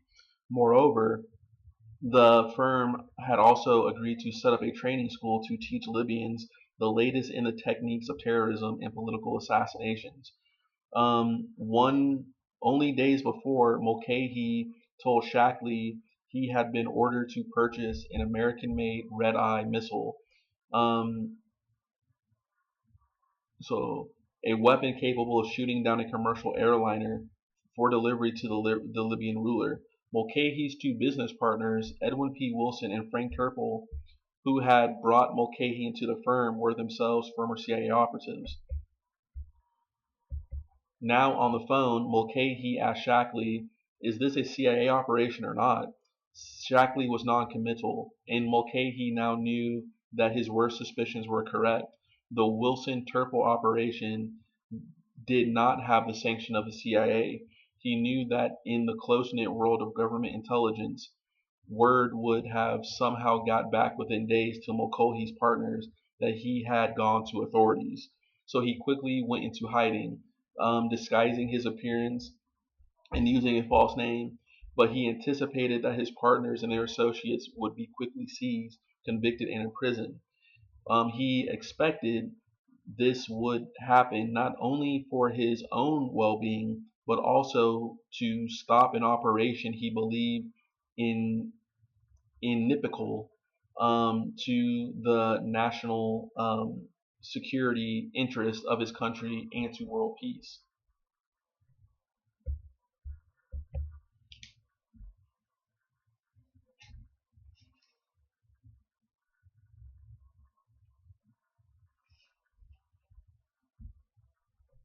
Wow. But things did not work out that way. The federal law enforcement agencies eventually became enmeshed in a long series of bureaucratic rivalries and intrigues that hampered and delayed the investigation. There was another complication, a lack of federal statutes that expressly barred acts of terrorism by Americans abroad. Mulcahy found himself in limbo, not a fugitive from justice, but in a sense a captive of it. Over the coming months, there were no quick arrests, and while he was in hiding, Wilson and Turple were steadily expanding the scope of their operation in Libya. They arranged for a legal shipment of more than 400,000 pounds of explosives to Libya and 40,000 pounds of explosives to Libya, and continued to recruit former Green Berets and government ordnance experts for their training school. Gaddafi is believed to have relied on American provided material and training in his efforts to expand his influence in the Middle East and North Africa, including the invasion earlier this year of neighboring Chad. Wow.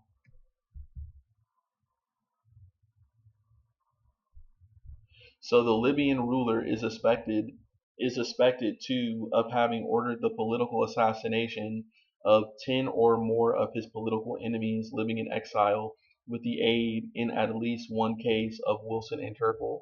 It would be 4 years before the two men would be indicted by the United States Attorney's Office in Washington on charges that included illegal export of explosives as well as conspiracy and solicitation to commit murder. They are both at large to this day. As a result, Mulcahy has now, in frustration, decided to tell his story publicly for the first time.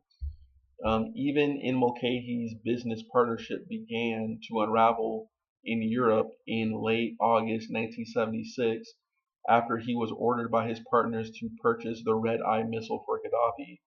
When he left Wilson when he left Wilson and Turple and flew to Washington to find out all that his company, Intertechnology, was doing in Libya. After he arrived, he went to the company's offices and went through the files. It was what he found there: documents marked secret, which he, the firm's president, had never seen. that led him to call the CIA duty officer. There were contracts and correspondence which explicitly defined the corporation's ostensible business dealings with Libya as cover operations, in which contained forgeries of Mulcahy's signature. Interesting. So it's like Turple and Edwin Wilson brought in Mulcahy to kind of be a patsy kind of person. So the documents outlined a 26-week training program for intelligence and security officers in the field of espionage, sabotage, and general psychological warfare. And one page said the program's emphasis would be placed on the design, manufacture, implementation, and detonation of explosive devices. Mulcahy further learned that his partners had proposed to Gaddafi that the first graduates of the terrorist school demonstrate their skills by blowing up an Aramco pipeline in Saudi Arabia. Mulcahy knew he was in trouble. Wilson and Turple, he says, had set me up beautifully. By then, I was in deep enough. I knew they had me. I picked up an ashtray from Frank's desk, threw it across the room, and broke the lamp. As president of the company, he knew he could be criminally responsible for his activities, he said. He says, I had to think, what the hell do I do now?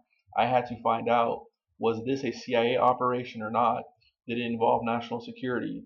I still wanted to think there was a possibility that Ed and Frank were acting on behalf of the CIA. If it was a CIA operation, I had two options: continue to do it or get out. If it wasn't CIA, then I could make up my mind. Do I want to make a lot of money, or do I want to get out and take my chances? He knew only too well the dangers. A few months earlier, Turple had passed a message to Wilson through Mulcahy reporting that the hits have been taken care of. Mulcahy learned from the talkative Turple that Wilson felt he had been cheated 6 or 7 years earlier by a merchant in Paris on a transaction involving British woolen uniforms and storage in Nova Scotia. The hit referred to by Turple apparently was a bomb that went off under the merchant's auto, severely injuring his wife, who apparently was alone. Wow. So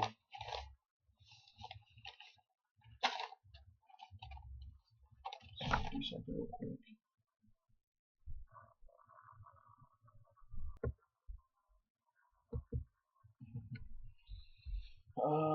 So they hit. Wow. So they put a car bomb under this guy. So okay. So Kevin Mulcahy initial belief was that Wilson and Turple were operating with the full sanction of the CIA. He had been told the exported explosives and other materials were to be used to clear mines planted in Libya's harbors and battlefields during the 1973 Arab-Israeli War. Mulcahy clearly wanted to believe the cover story.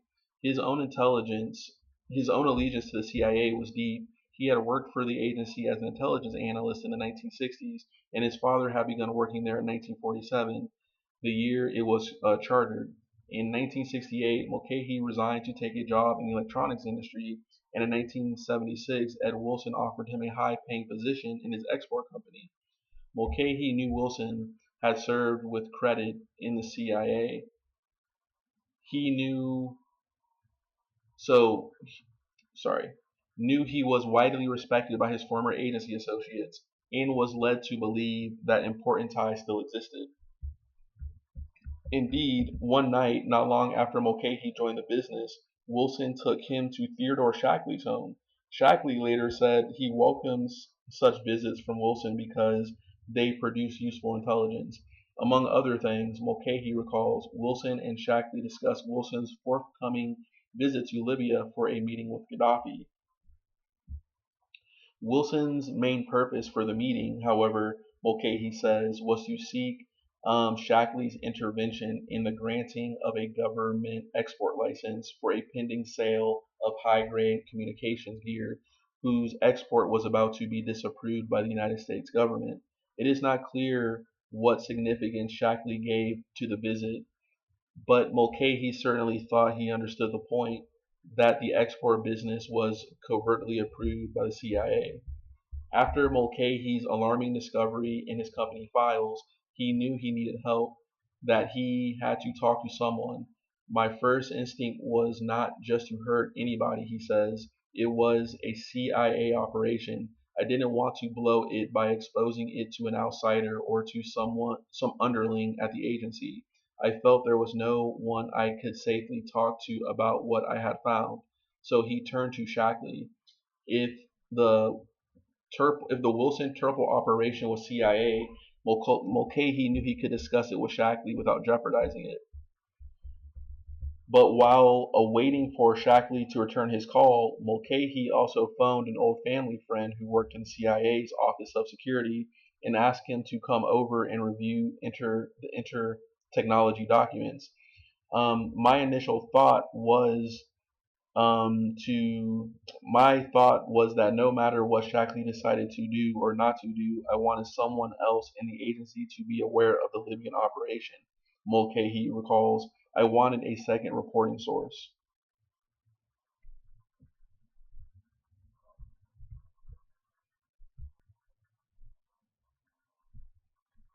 All right. So Mulcahy's family's friend was particularly concerned that there was evidence linking Patry E. Loomis and William Bill Weisenburger with the Wilson operation. Loomis and Weisenberger still were on the active duty with the CIA. The Office of Security official suggested that Mulcahy report his information to the FBI. He did so with a sense of betrayal. Nothing in his life had prepared him to be disloyal to former colleagues and associates, particularly in an agency so closely tied to the life of his family. It was that loyalty, perhaps, so widespread throughout the CIA that enabled Wilson and Turple to operate so openly for so long. So wow. I'm gonna have to do one specifically on Mulcahy alone, but here we go. Wilson and Turple continue to expand their operations. So those in their employ included Pat Loomis, who was still under assignment with the CIA as a liaison officer between its headquarters and its overseas stations. Loomis and others began meeting with Green Berets near the John F. Kennedy Special Forces Training Center at Fort Bragg and urging them to retire from the military and join the operation in Libya. So there you go. So he was a liaison officer.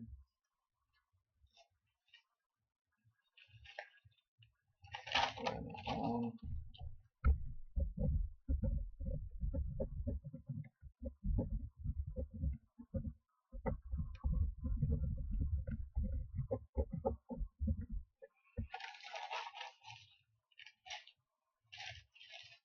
all right.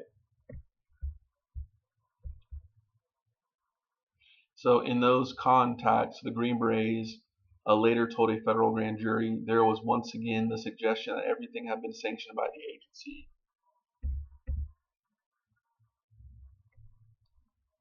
So in April 1977, a report in the Washington Post on the Justice Department's pending investigation of Wilson's ties to Libya brought the matter of the attention back to Stansfield Turner, as we know, the newly appointed CIA director. Turner moved to take personal charge of an inquiry into Wilson's operations and quickly learned of Mulcahy's charges. The CIA director then called in Pat Loomis and Bill Weisenberger,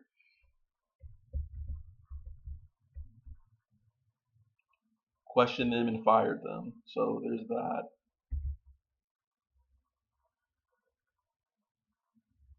So what Turner did not do was call in Kevin Mulcahy. If he had, he might have learned the extent of Wilson's contacts in Libya and that Wilson's access inside the CIA transcended Loomis and Weisenberger.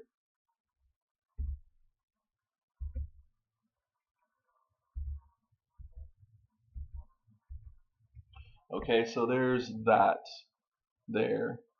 So I want to go to the Nugan hand connection with him real quick.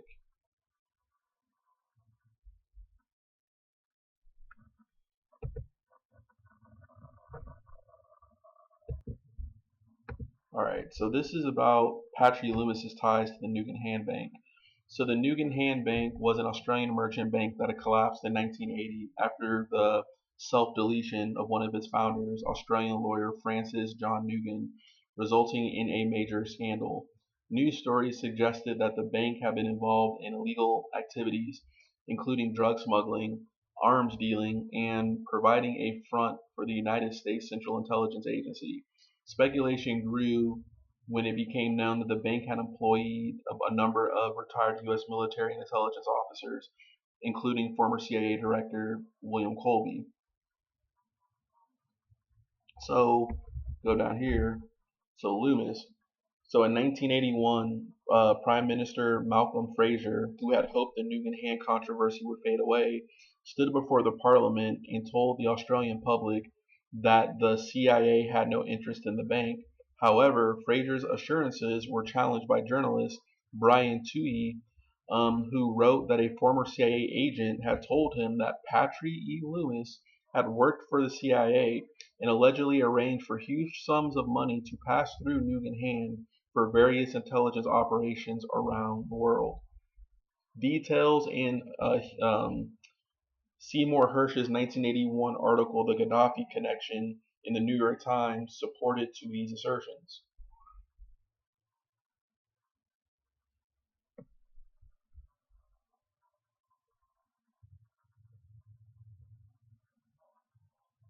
All right.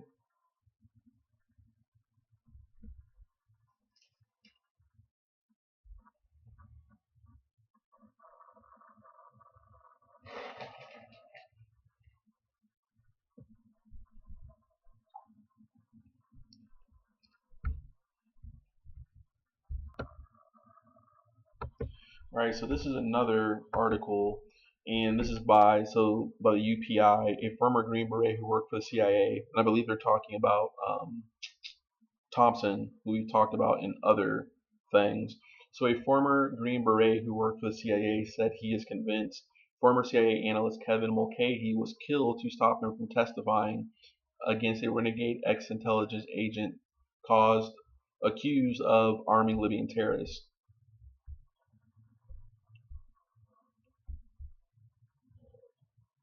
Yep, so that's the same. So I won't read all of this, but this is basically Luke Thompson essentially talking about how he believes Mulcahy was killed because of what he knew.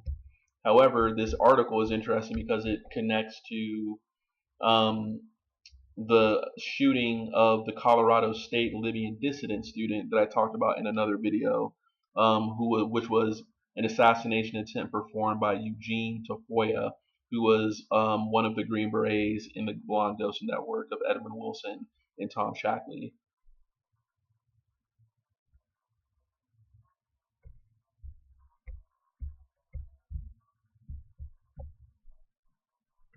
Actually, I'll just read it. Actually, I'm going to read this real quick. So, a former Green Beret who worked for the CIA said he is convinced a former CIA analyst, Kevin Mulcahy, was killed to stop him from testifying against a renegade ex-intelligence agent accused of arming Libyan terrorists. It was reported Wednesday. The FBI is investigating the mysterious death of Mulcahy, 40. An autopsy did not immediately pinpoint the cause of death at a remote cabin in the Blue Ridge Mountains of Virginia. Further tests, including those for poison, were ordered. A spokesman,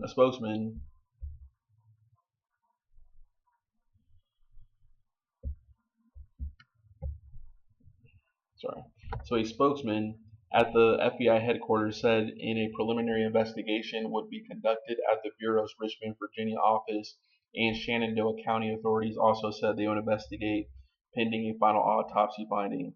Mulcahy's body was found Tuesday morning jackknifed in a cabin door. A window had been shattered by a shotgun. Immediately, I knew he was killed to keep him from testifying before the trial that's coming up in Houston. Former Green Beret Luke Thompson told CBS News. He met Mulcahy on several occasions and says he was recruited by Edwin Wilson to train commandos in Libya. So Luke Thompson even knew Mulcahy, not just Patry Loomis.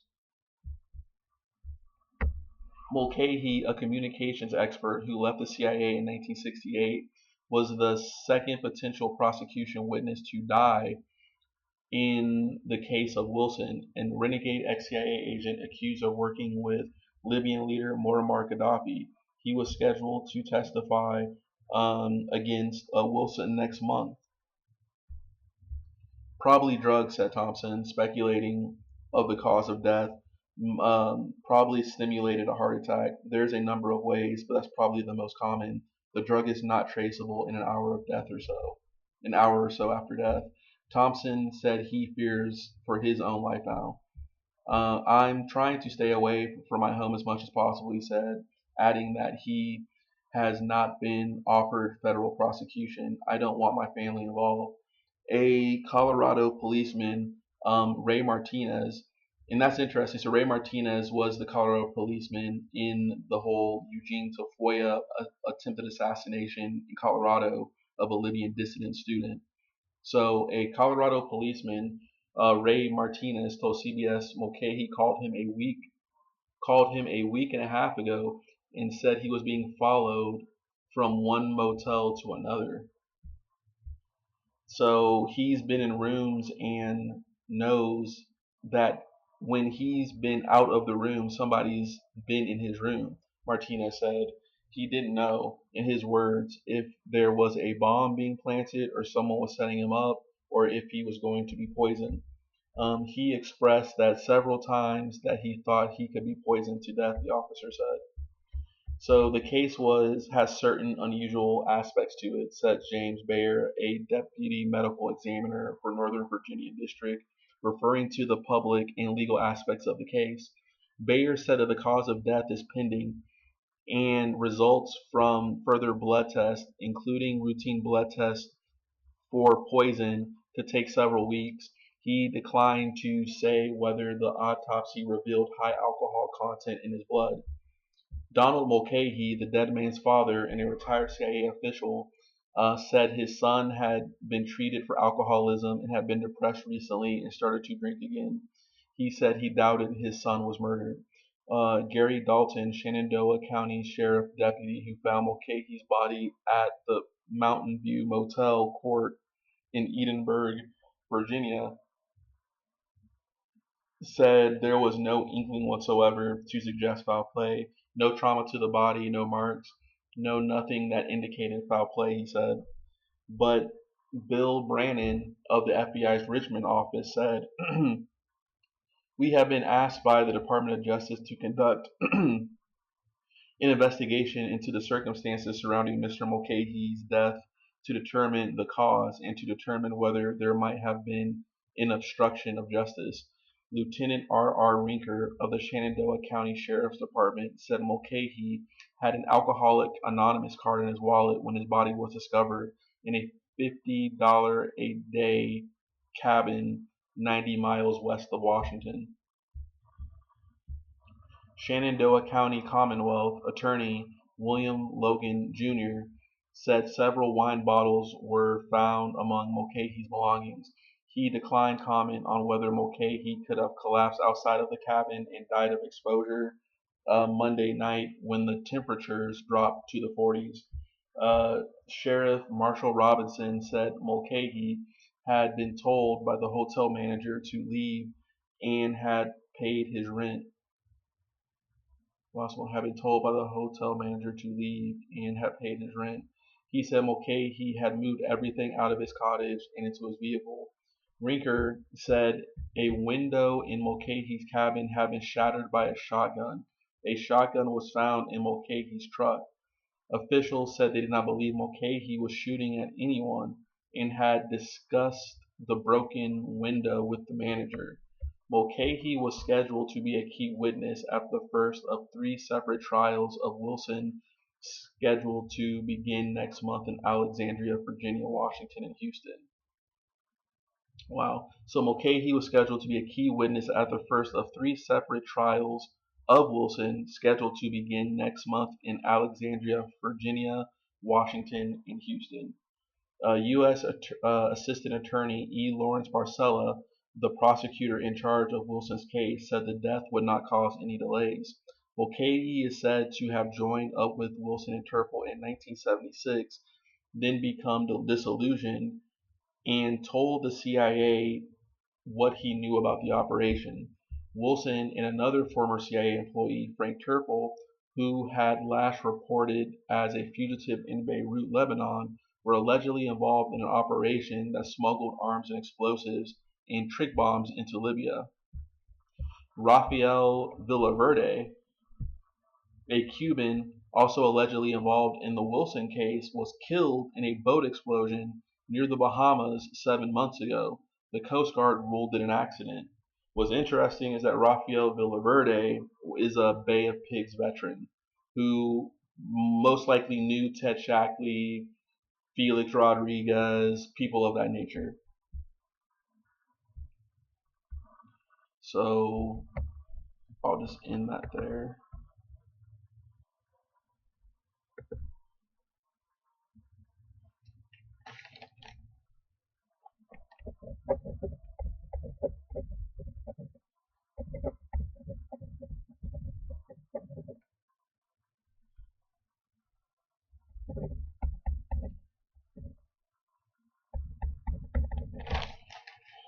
Okay, keep cranking through, and then I'm almost done here. So this is actually from the CIA's .gov reading room in their publicly disclosed documents. So let me blow this up.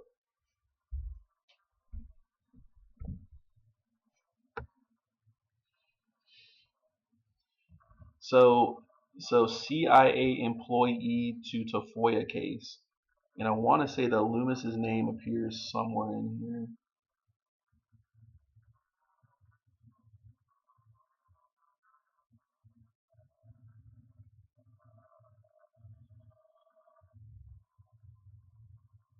Here we go.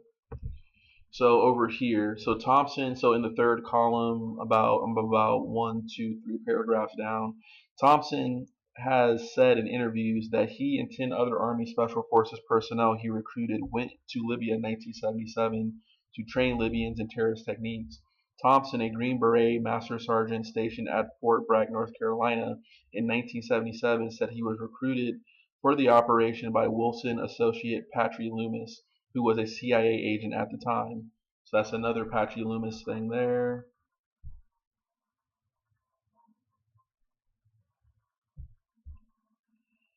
Here's some other things from Patry Loomis. So I'm in the third column, about the second paragraph, the second official paragraph of the third column.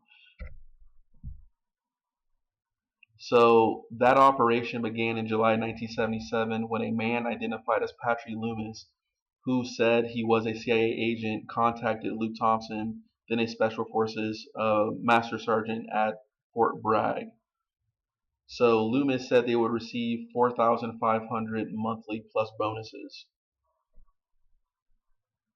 Okay, so I'm going to another thing here. So let me do something.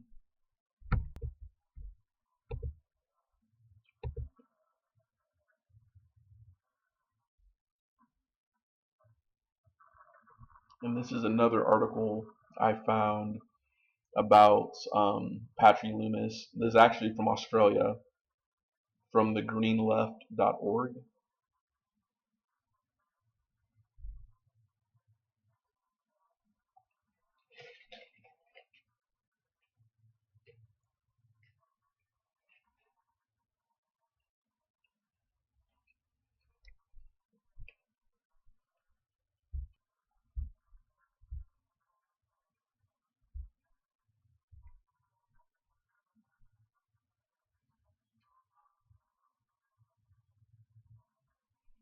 Alright, so this is from Australia. Sorry, my computer's acting up a little bit. Here we go. So how Oz Bank financed the heroin trade.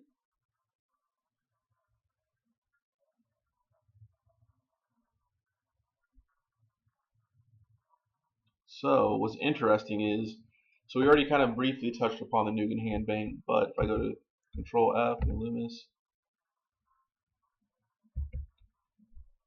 No, his name was in here somewhere.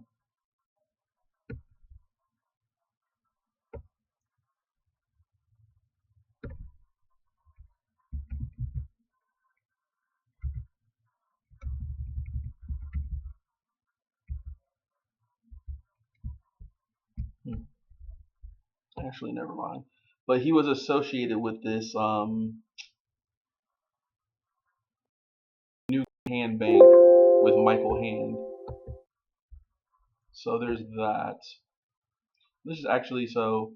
In February 1978, on the strength of a claim turnover of $1 billion, the Australian Financial Review reported that, quote unquote, at this sort of growth rate, Nugan Hand will become bigger than BHP.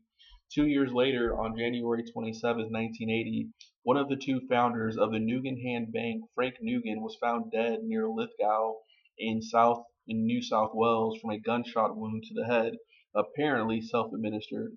While this was taking place, the other founder of the bank, Michael Hand, was busy shredding sensitive documents. By June 1980, Nugan Hand Limited was in liquidation. It owed about $15 million to creditors. Hand had fled to the United States, never to be seen or heard from again.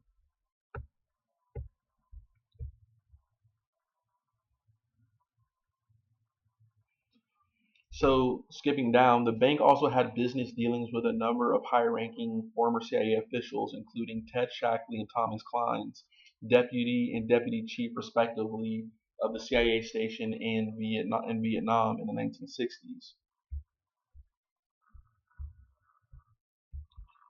So Nugan Hand had obtained a banking license in the tax haven of the Cayman Islands in 1976, and it was refused a license. After it was refused a license at Panama, the newly established bank was then able to collect deposits, which were used to pay for the inflated expenses and ostentatious lifestyles of its principals.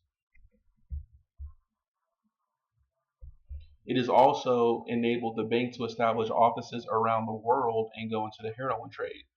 One of the offices it established in Chiang Mai, in the heart of the Golden Triangle. Its principal purpose, according to the employee who set it up on Hand's instructions, was to attract deposits from those involved in the drug trade. It was apparently not too inconvenienced by its location next door to the U.S. Drug Enforcement Agency.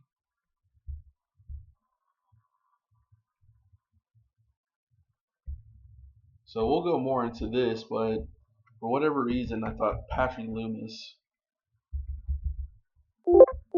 so he's not in this article, but he was tied to it somehow. This is another CIA document.